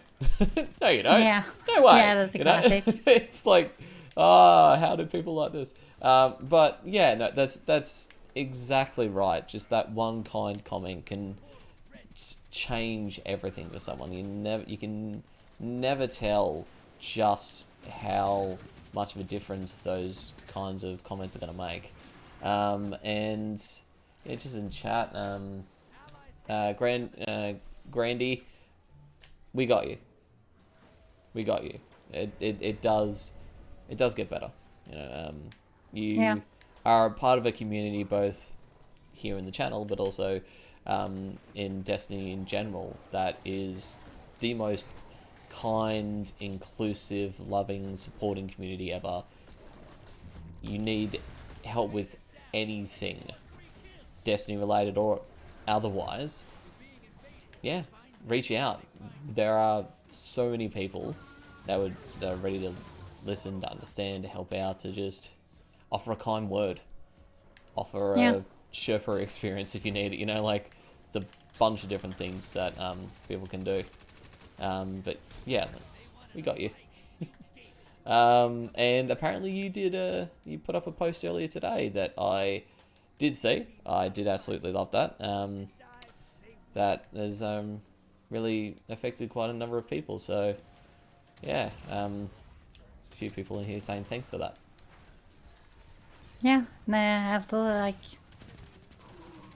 I have a lot of friends that are going through some really rough times, and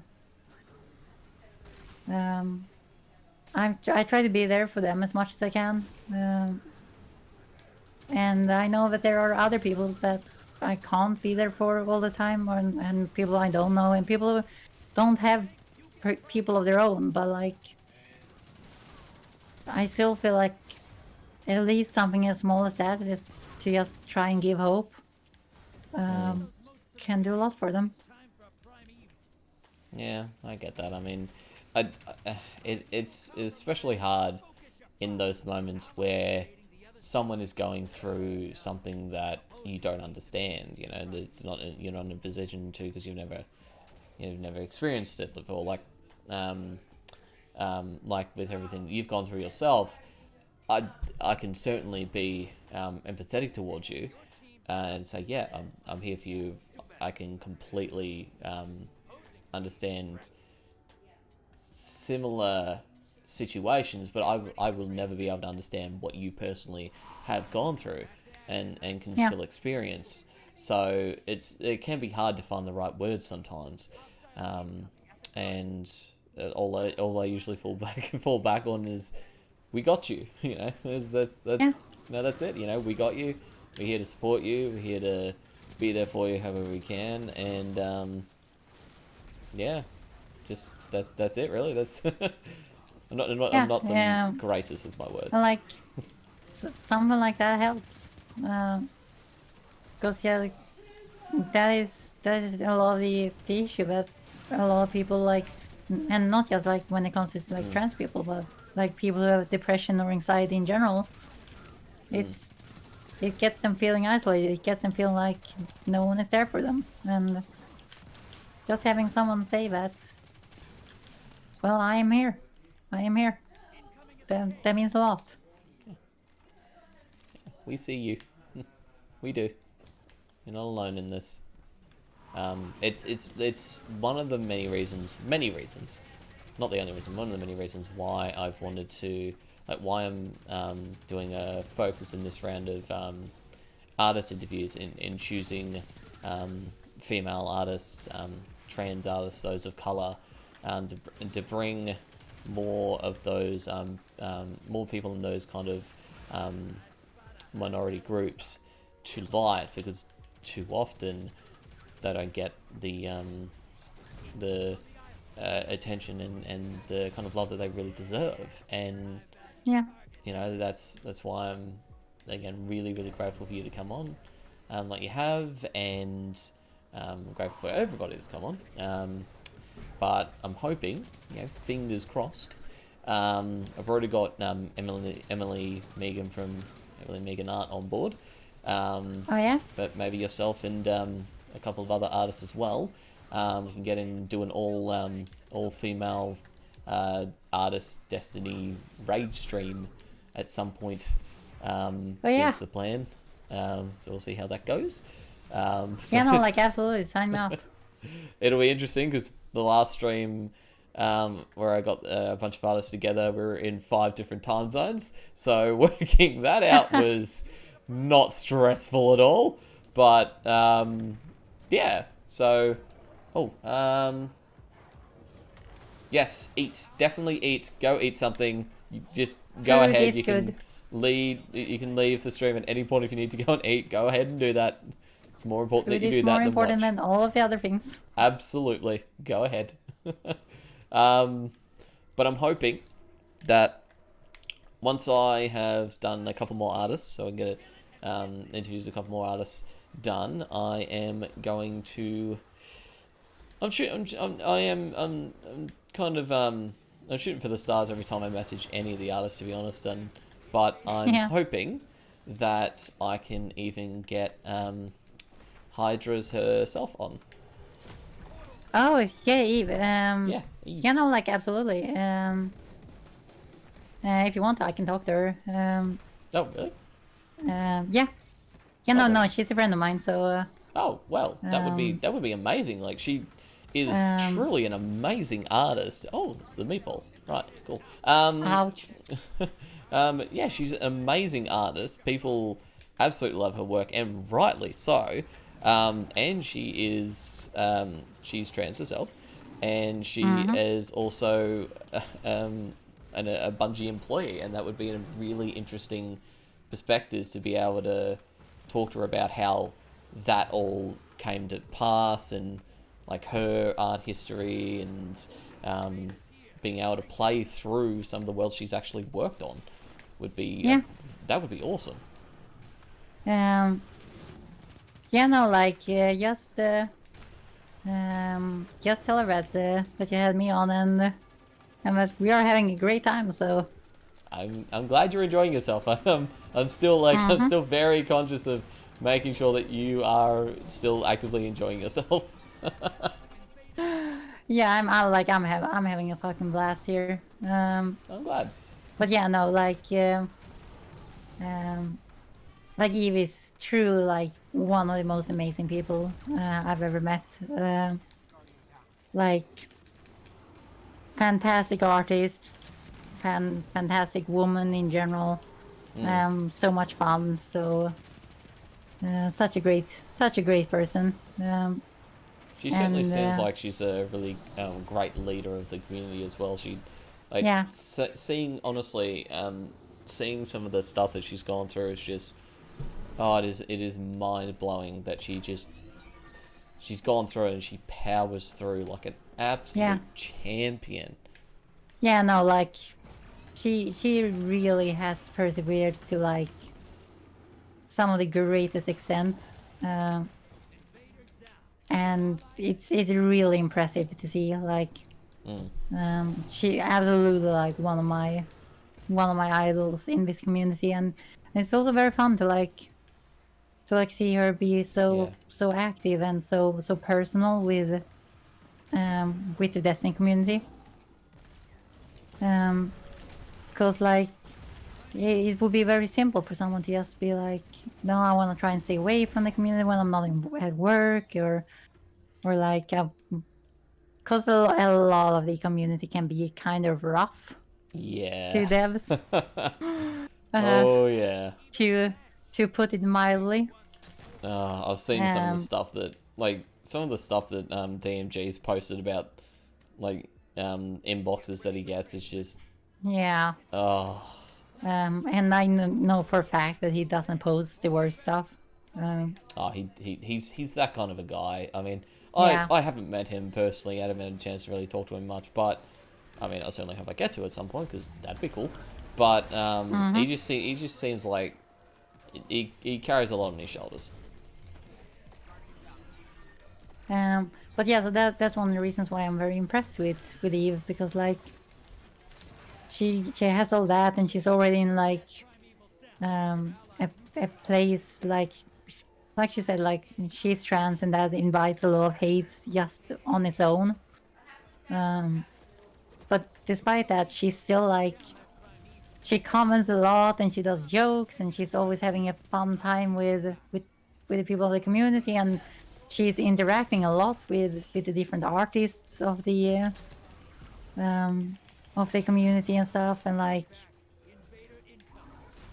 I know that better than most. Like, she's become a personal friend of mine, and I would have never thought that would have happened. And that was awesome. Like, yeah, because she reached out to me, and like started talking, because she's just an awesome woman. That she is. She most definitely is. And hey, who knows? You know, this might lead to a possible collaboration on future Destiny worlds. You never know. Yeah, no, like absolutely hoping to be able to design something that she will 3D model in the future. That would be fucking cool. That would be amazing. Oh, like I'd love to sit here and just like write a story, for like a character or something. You know, write some lore into the game. That would be ultimate Bungie goals for me. And to be able to like play with some of the devs and, you know, do an interview and, you know, stuff like that. But I'd love, and that's the reason why I wanted to do my interviews like this, being able to sit down and play Destiny with the people that I'm talking to about it.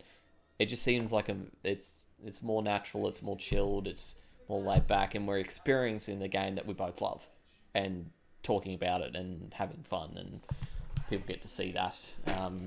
And yeah, so that would be amazing. I would absolutely love to do it. And I've talked about this before. Yes, the community managers are absolute champions. They are the absolute they're brilliant. They're absolutely brilliant people. No, I've never done that. I don't usually have protein shakes. So I can't say I have done that either. I am thin as a stick. But for myself, like, and I've spoken about this before. I did a very specific stream for Black Lives Matter, where I got to chat to two lovely women of color. Quite a few. It was a couple of months ago now.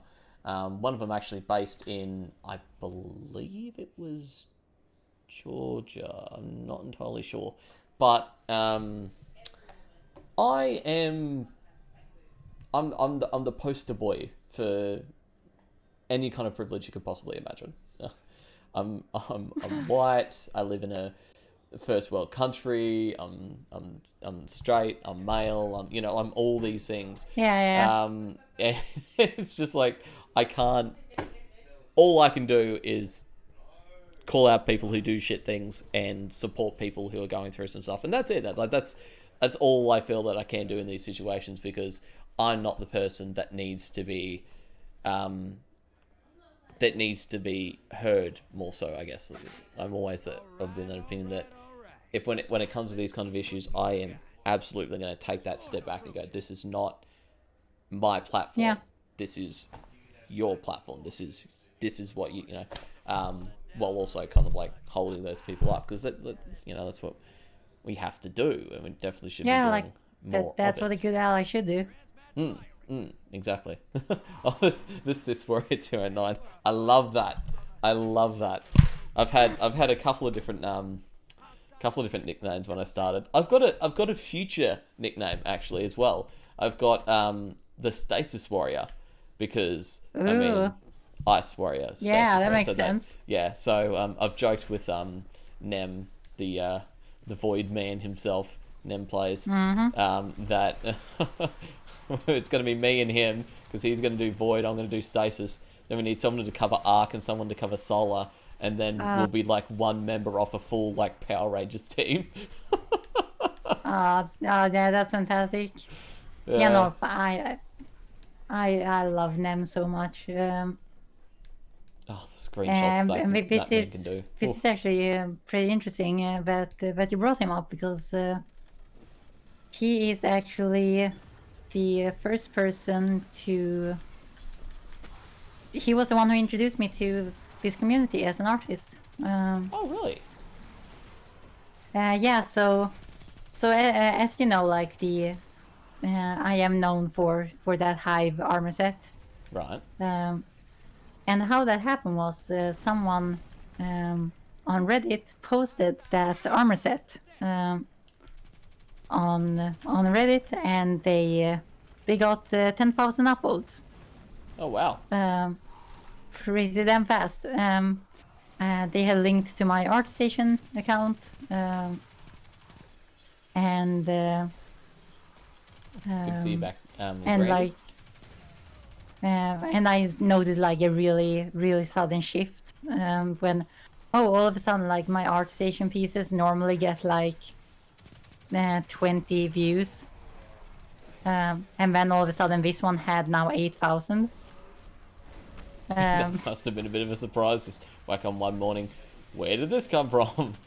Yeah, I actually, because this is kind of fun, because I actually have the exact date which I was discovered. Oh right. Because I made a tweet where I posted some screenshots from ArtStation being like, "Hey, ArtStation, what the fuck happened?" Did you really? Yeah, because I was like, did I get featured on like the front page or something? Like what's going on here? And then I figured out, oh, okay, like Reddit found it. Okay, that's cool, I guess. I'm not their Redditor myself, so. Fair enough. But I got a lot of traffic to my ArtStation account, but most people don't have an ArtStation, so it's not like they would follow or anything. And it would get reposted a fair bit on Twitter. And one of the only people from that batch who reposted it, who actually tagged my Twitter, was Nem. Oh, right. So before that, on September 15th, I had 150 followers. I had gathered those over the course of 5 years. Because that was last year, September. And then on the next day, mainly thanks to Nem, I had grown that to 300. So I doubled my follower counts at awesome. that point. And then it's just been going from there. So Nem is actually the first person who got me into the Destiny art community. And without him, Shout I out to Nem. probably wouldn't be making as much Destiny art as I do, and I wouldn't be here, or I wouldn't do any of that. So Nemi's incredibly important to me, and I don't think he even realizes it himself. Well, shout out to Nem for that. Definitely gonna be tweeting about that a little bit later. Just send Nem a message, be like, "Hey, dude, you are the catalyst for all this." He's an awesome player. The screenshots he makes is just absolutely insane. They're an artwork in and of themselves. Absolutely. And I am, I'm hoping I can certainly team up with the guys he like streams and podcasts through the DestinyNews.net team. Planet Destiny, as they're also called. Yeah. Good people, decent people. If you guys are ever needing anyone to watch at any point, they regularly have people streaming off their channel. It is fantastic. The podcast is great. The people on there. I mean, everyone in this community, most people in the community are brilliant people.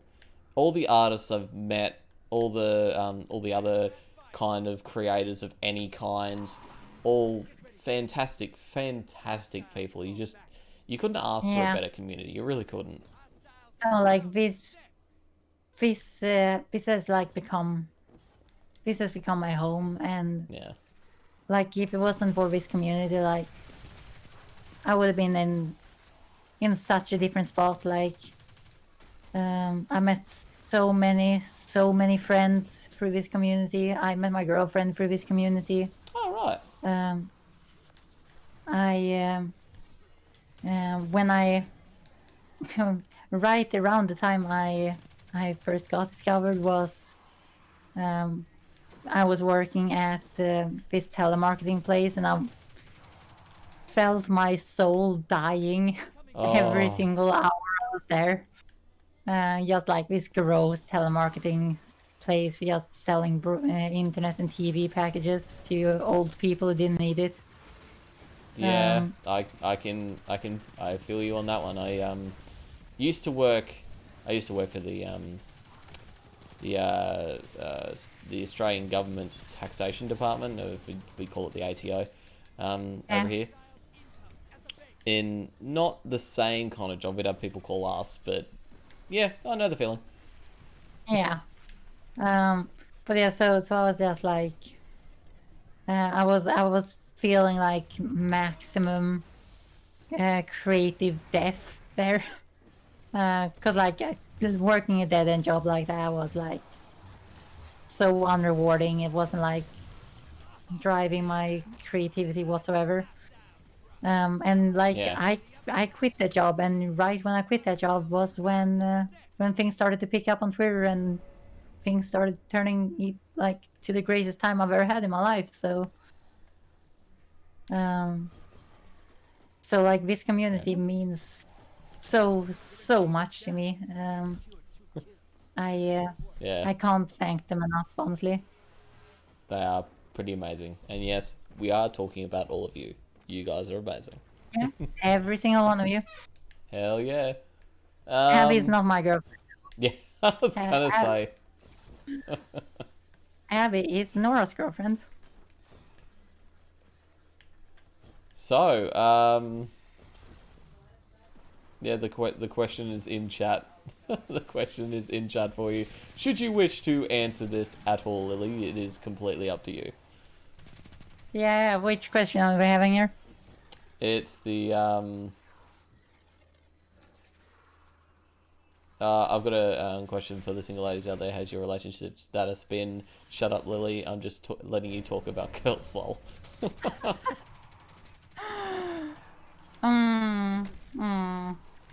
But the just appropriately titled Ninja Box, so take that as you will.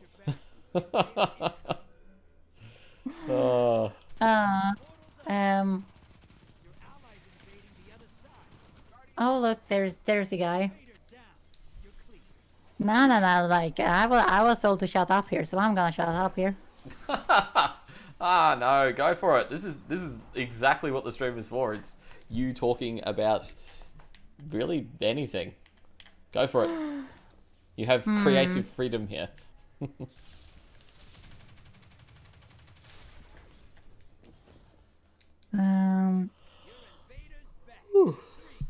Oh, sorry about that, guys. It is like almost 11 o'clock my time, so it's been a long day. Yeah, Apologize for the completely yawning. understandable.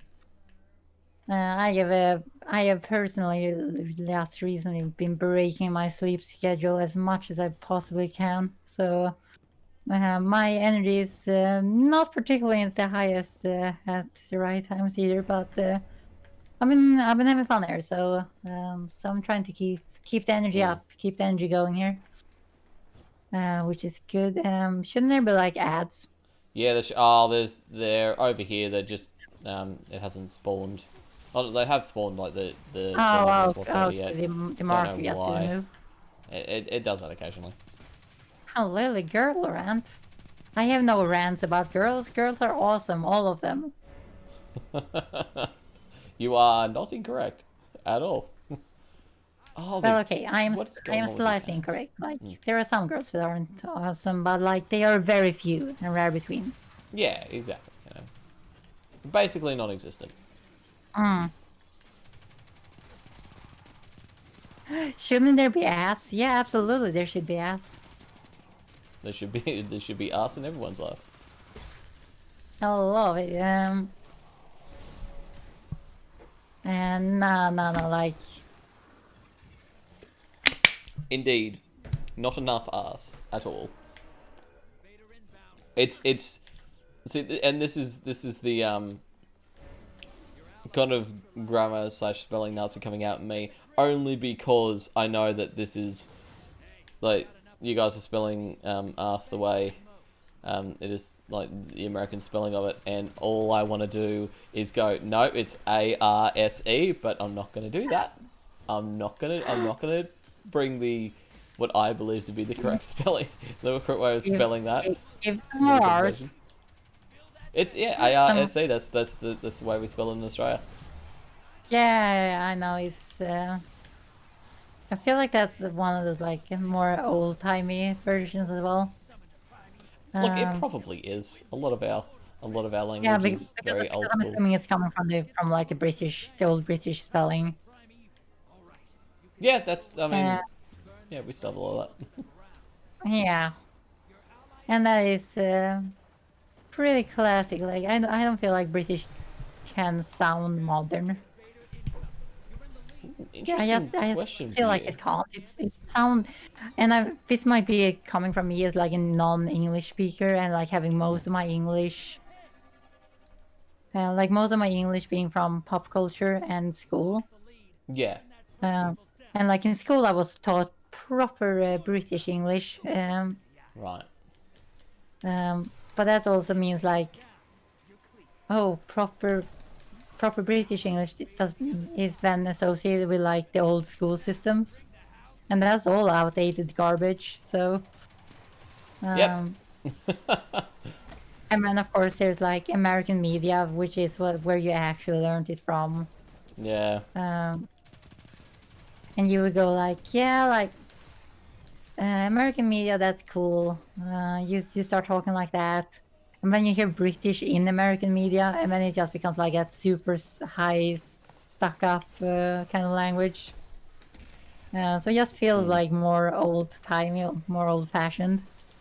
I strongly believe that English must be one of like, if not the hardest language to learn because of all the different dialects, the different spellings for the different countries, and different colloquial terms and phrases, and just everything. It must make things so difficult because you learn something, then you're gonna have to learn something completely different.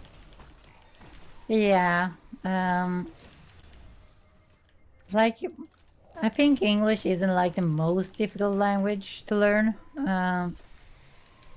Because in general, you're actually pretty consistent with like your rules and stuff. Yeah, a lot of Asian languages are really difficult to learn. I hear Swedish, which is my native language, is also really difficult to learn. All right. So like, because like when it comes to Swedish is all about, okay, so here are the rules. Here are our grammatical rules. Have you learned all of the grammatical rules? Cool. Now you're gonna learn the rest of 90% of the language which breaks these rules. Fair enough. And hence, Swedish is a very difficult language to learn because it's more about learning the exceptions than it is learning the rules. That's fair. And then there's also like especially difficult for like British or American or I'm assuming maybe Australians as well, because we have a lot of the way we pronounce things are so very distinct from the English pronunciations. Oh right, yeah.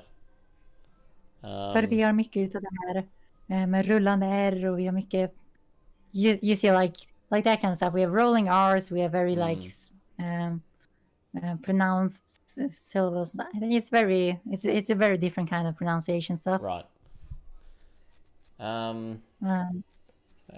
Asian languages are higher than English. Yeah. I mean, I'm not speaking from any kind of experience. I know English and that's it. I know a smattering of words in Japanese only because I watch a lot of anime. Actually, speaking of, I've been watching a lot of the new Sword Art Online season, which I am fucking keen for. It's so good. And English isn't a difficult language to learn, but it's hard to learn a language from English. I mean, if you say so, I would 110% believe that, because that does seem like it would be difficult to ask. I'm not speaking from any kind of experience at all, so I will take your word on that. And that's one of those like fascinating things, like as me, because like for me it seems so strange to hear someone like, oh yeah, we didn't learn a secondary language in school, and I'm like, but why not? It's especially strange coming from Americans, because like they really should be learning Spanish in school. Oh yeah, I mean, we in Australia we really don't have that problem because we don't have exactly. Like 60 to 70% you're kind of our isolated in population saying, oh, we need to learn Spanish because have 60-70% of our population is like Spanish or something. I'm not sure what I'm not sure exactly what the percentage is over there, but they definitely need to be learning Spanish. But yeah, the 99% of our, probably not 99%, but very close to, of the Australian population speaks mostly English. So it's never been a thing that we've needed to learn. In saying that, though, there's been the option to do like a year's worth or two or whatnot in most schools of a different language. It's not mandatory, and it's not even that strictly taught. But most of the languages that do get offered are Asian languages, mainly because a lot of the immigrants that we get are of Asian descent from the various different Asian countries that we have so very close to Australia. We have like Indonesia and Japan, and even China isn't that far away, really. A lot of these Asian countries. So we got a lot of immigrants from over there. So that's why it's mostly those. I did about a year's worth of Japanese back in high school. Did not pay attention that much, did I? No, I didn't. That's a fair one. I remember how the various different ways of saying hello depending on the time of day. I remember itadakimasu, and of course. No, that's it. That's pretty much it. It's been, to put this into perspective, about 12 years since I was learning Japanese. So it's been a while. In saying that, I've had plenty of time to learn it on my own, so I've just procrastinated like a bitch. No, like I get that. I was learning German as my third language, did not stick whatsoever. I can sing 2 songs in German and say where I live, and that's about it. What songs can you sing in German, just out of curiosity? I can sing. Um, let's see if I actually remember the names of them. Well, one of them is an old like German folk song called "Ich kaufe lieber einen Tiroler Hut," which basically Never heard means I would rather buy a Tiroler hat. Right. Okay. Yeah, it's a very very bizarre song, which is all about like this one guy going around like talking about things in the world, and how he would rather just buy a nice hat. Fair enough. Um, Fair enough. and the second one is also hat related. It's you know this song, but my hat it has 3 corners. I don't think I've heard that. Okay, then maybe that's like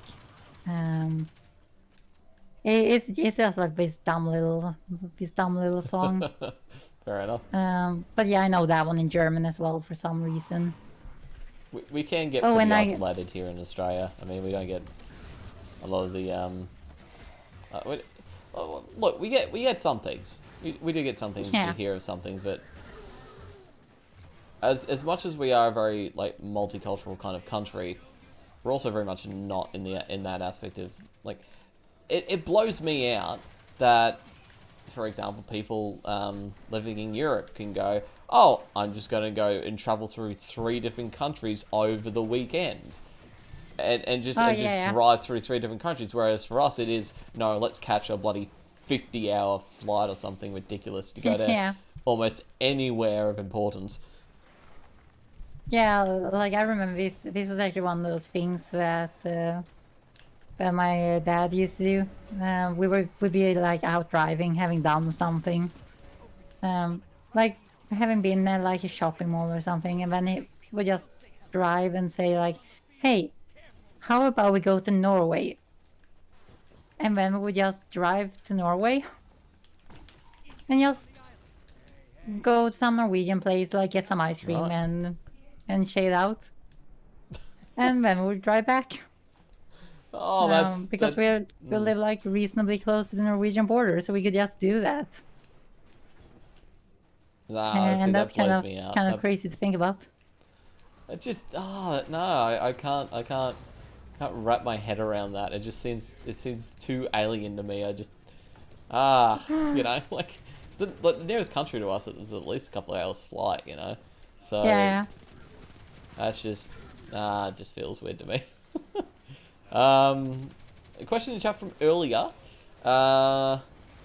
Did you also have a thing that when you started learning anatomy more for art, where you started appreciating some body parts you never thought about before as super attractive?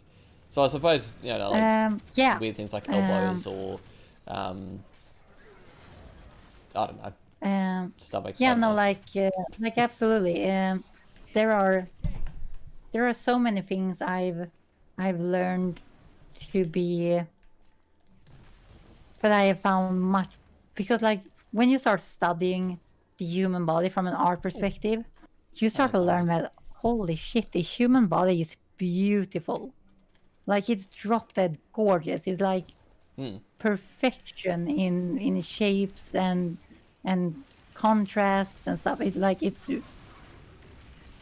There's this thing where like every single artist is a not safe for work artist, purely because we all like drawing the human body, because the human body is gorgeous.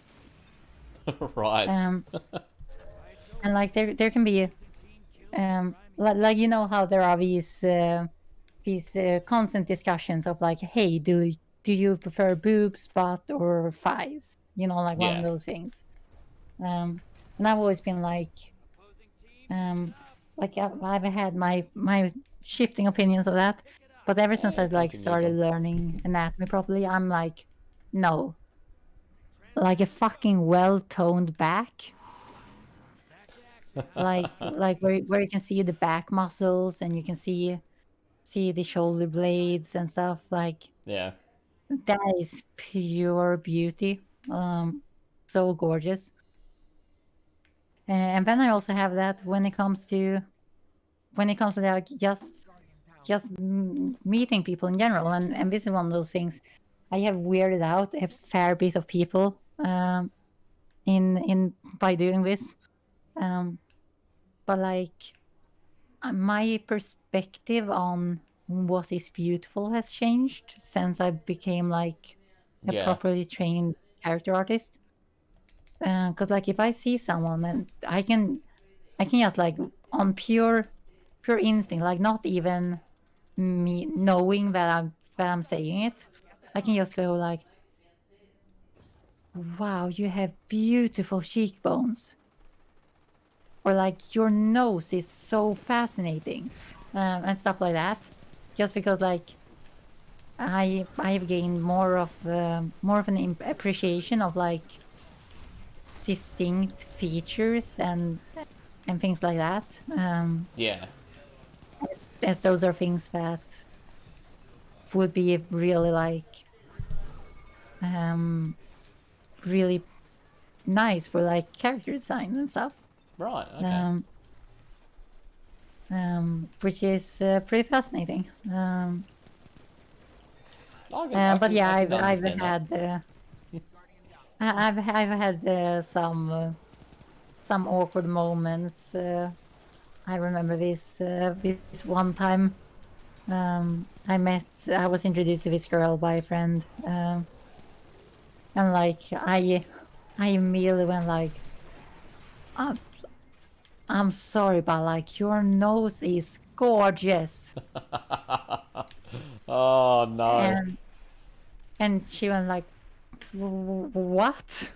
And I'm like, oh no, sorry, like it's just it's a very like it works very well with the rest of your face, and tried to explain it. It just became worse and worse. Oh no. Um, Oh, one of those moments. Yeah. yeah, just like no, like you're perfectly balanced for a very distinct and unique facial structure, and like Oh yeah. No, that must have gone down so well. no, I don't mean it like a creepy way. I just want to paint it. Oh yeah. That's better. That's definitely better. That's definitely better. But yeah, but here's one of those interesting things because like we did clear the entire thing up, and I learned later that she actually was really appreciative of it because she had quite a complex about her nose. Nice. Because she always thought it like stood out and didn't look like the normative appearance. But for Yeah. someone like me, I'm like, but that gives you character. That's what makes your face pretty. So she apparently had taken that as quite a nice compliment. She had just been so shocked by the delivery of it and the existence of the compliment in its entirety. So that was kind of fun. Oh, well, it's nice to have those kind of moments. And I guess you being an artist, you can kind of get away with that a little bit more, and just preface it by saying, "Oh, you know, I'm a professional artist. I'm talking about this from a very professional point of view. You know, from an expert point of view, you know, you have a very aesthetically pleasing face." Yeah. And that's also one of those reasons because I actually had that exact same thing said to me on one of my pictures. Someone being like, "Oh, I hope this isn't weird, but you have a very nice nose." And I'm like, "Yeah, trust me, you don't have to worry. I don't think that's a weird statement." It might be a random statement, but you know, I can understand that. It's a random statement, but I've had said that very much same statement myself. So yeah, we do stand good facial features. We do. Indeed, indeed. But yeah, so I am very much like I appreciate the diversity. Because out of diversity is where the greatest things come. Let's see what we see. Yes, Zarius, if you're still here, go to bed, go to sleep. You need to sleep. Yep, sleep is important. Right next to the border to Finland for years. Never been there somehow. I've heard it's nice. You should definitely go. Pumpkin is here. Enjoying the grind. That's awesome. Grind's going okay. And the back. Okay, so the lower back when wearing a shirt, how it is like slightly baggy down there, even if it's not a baggy shirt, but you can still see the curves under. The lower back and upper thigh areas, people are enjoying them. Next, things like that. Yeah. Yeah, we indeed stand a good facial features. Yeah, That is indeed true. We stand bodies. Bodies are cool. Yeah. And if you don't have a Bodies in body, general. we stand that too. Well, we are getting near, pretty much near the end of the stream. Does anyone have any final questions? Anything else they wanted to say? Anything else that wants to be put in before we finally go?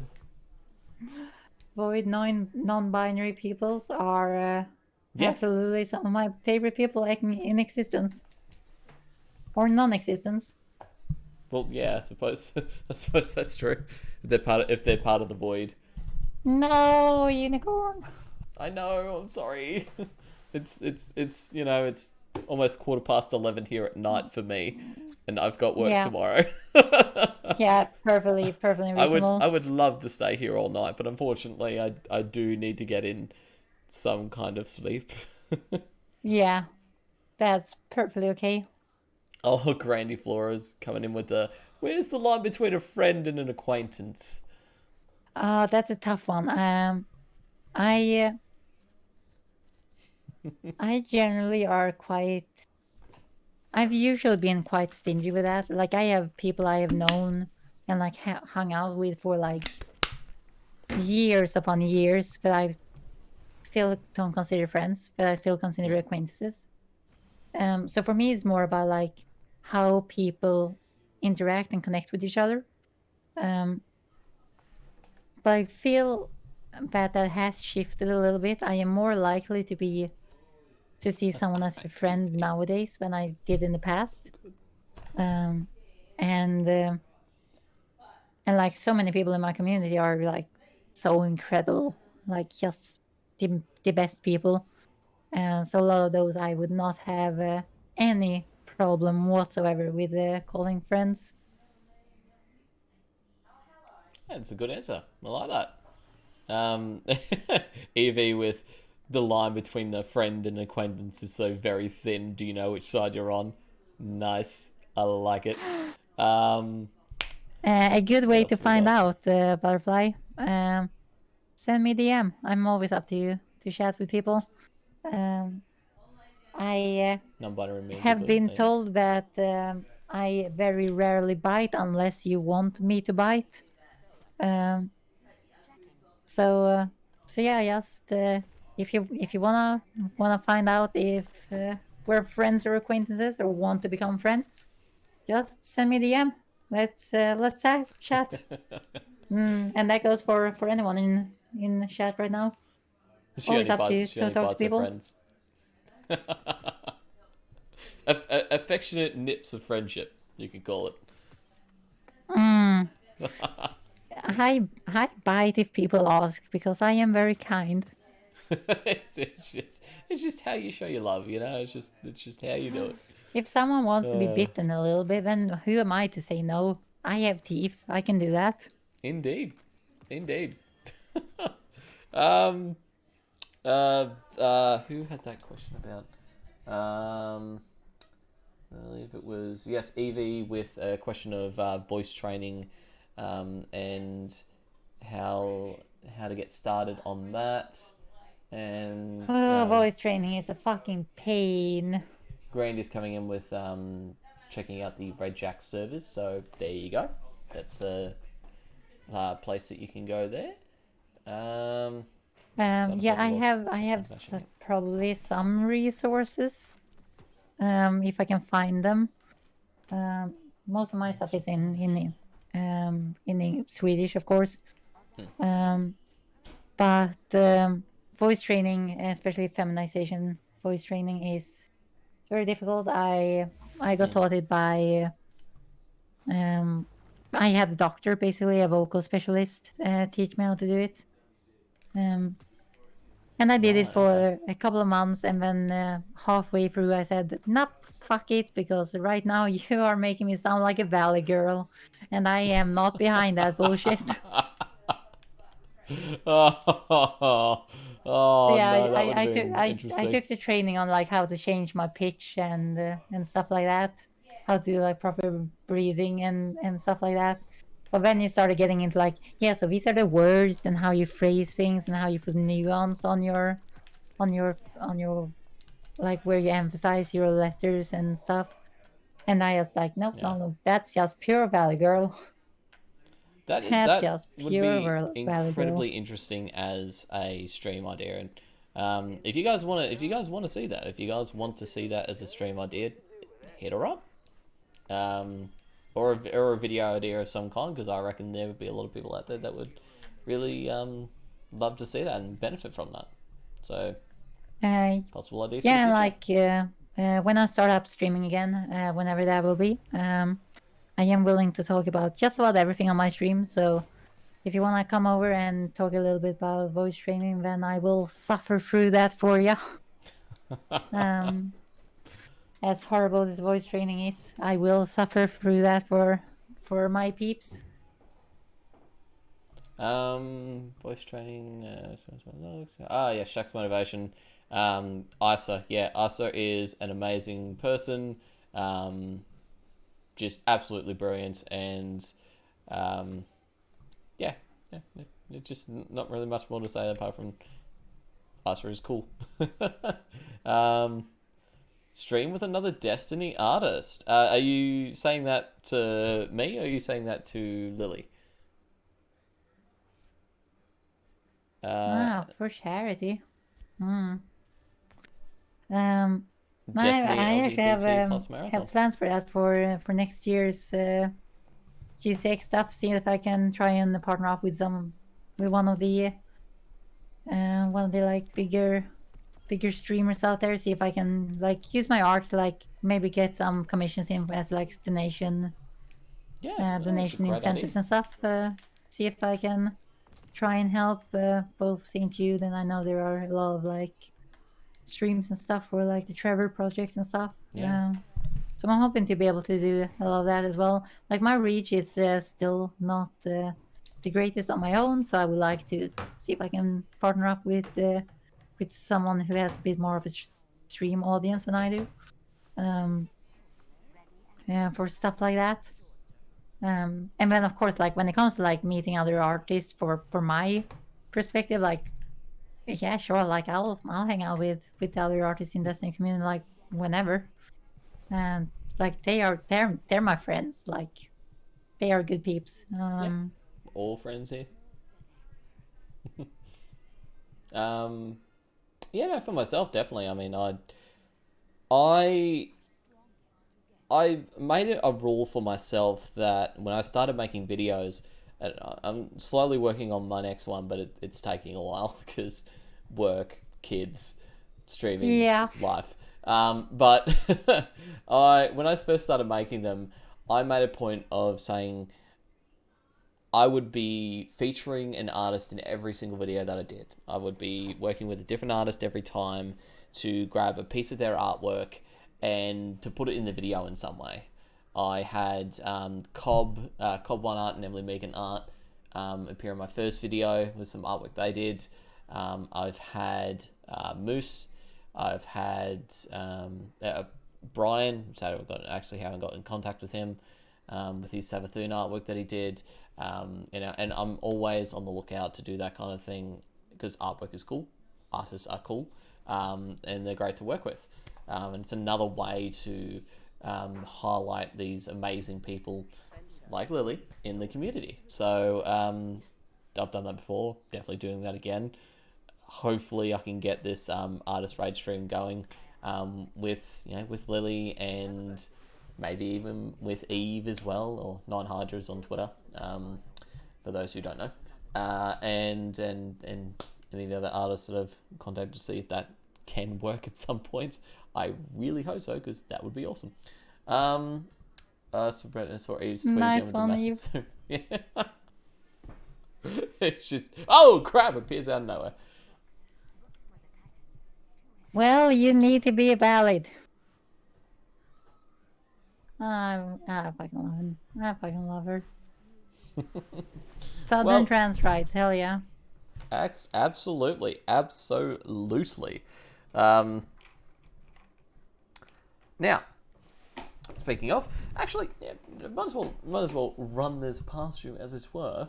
Someone actually suggested an idea that I'm not particularly bothered by, but obviously, I would rather run it by someone who would be more in the know for this. But for this all-female artist stream that I would love to put together, obviously I would be a part of it, because it would be awesome to rave with all of you lovely Yeah. people. But they said that I should do a full drag look for it. Ah, gotcha. Yes. Yeah, I don't feel like there's probably not an issue with that. Like, yeah, Evelyn is also The drag warrior, yeah. Oh, I love that. That's brilliant. yeah, I think most people would know it's in good fun. Like, there are some things that are like possibly like possible danger places with that. But I do of feel course, like of course. it wouldn't be an issue in a situation like this. And I'll run that by all the people that all the rest of the people I'll be writing with, and obviously I'll be putting this out on Twitter as well in a little while. But yeah, that'll be mainly up to you guys to vote for on Twitter when the time for that following comes around. But just going to throw that out there so you guys can be aware of this for now. Yeah, honestly, I think like people will just think that is fun. I believe. And my girlfriend is she's really very heavily into her makeups. Especially, she really loves Jeffree Star. Say what you will about him, but she really really loves his palettes. And she also really loves RuPaul's Drag Race. It is like her favorite show of all time, and would kill to do a drag look on me. So that would be a dream for her. Yeah, no, that sounds great. But yeah, so Would absolutely love to see it. Stuff to keep in mind. But yeah, so before we go, Lily, tell us where we can find you. What what are all your socials and anything else you'd like to say? Final words before we end the stream. Yeah. So my name is Lily Tosthage. You can find me as @Tosthage on both Twitter and Instagram. Although I have been neglecting Instagram here lately. You can also find my work on artstation.com/Tosthage. You can, if you want to support me, you can head over to my Patreon, patreon.com/Tosthage. Big surprise here. And of course, I do also stream here on Twitch. I haven't streamed in a while, but I am looking to get back to it. I stream my artworks when I work on personal pieces, when I work on commissions, all of that kind of stuff. And that is just Lily_Tosthage here on Twitch. I will write something in the chat so you can see me. That is my account right there. And I appreciate anyone who wants to follow and come back whenever I decide to do the grand reopening stream. I'm sure it's going to be full of all the best, lewdest goodness. Probably, yeah. It has a tendency to become quite lewd in there. Be warned. or be invited. Just a massive That's up to you. piece. Well, guys, the YouTube version of this will be up in about a day or two, usually, when I get time to put it together. But all the socials for that, Lydia, are going to be linked in the description for that as well. Give her a follow. Share the love. It is awesome. You guys have been amazing, honestly. Everyone who's followed, everyone who's subbed, and everyone who's just stopped by, even if it's only been for a little while. I appreciate you all equally. You guys are amazing. Thank you so much. You guys are the reason why I do this. And Lily, again, thank you so much for coming on. It is an honor having you here, and I am very excited for yourself to be streaming again, but also just to chat and play with you again, because this has been awesome fun. Yeah, it's been a true pleasure. Been enjoying this a lot. I'm really glad you have. Right, well, what we're going to do is we're going to end the night by rating one of the other great Destiny community people, Katie Cat. Awesome streamer, wonderful person. We'll be going and rating her as well, so make sure you give her some love as well. She's recently got in a secret lab chair, which I'm very jealous about, because those chairs are amazing and I would kill to have one of them, but they're very expensive. So hang on a second here. I'm just gonna Evelyn. Yeah, just kidding, man. There you go. You did it correctly. Can I ask what that says? I means I love you. Oh, that's sweet. That's sweet. All the love. Oh, all right, guys. That's me. We're signing out, and yeah, remember to do something kind today if you can. One kind thing. That's all you need to do. Until next time, guys. See you later.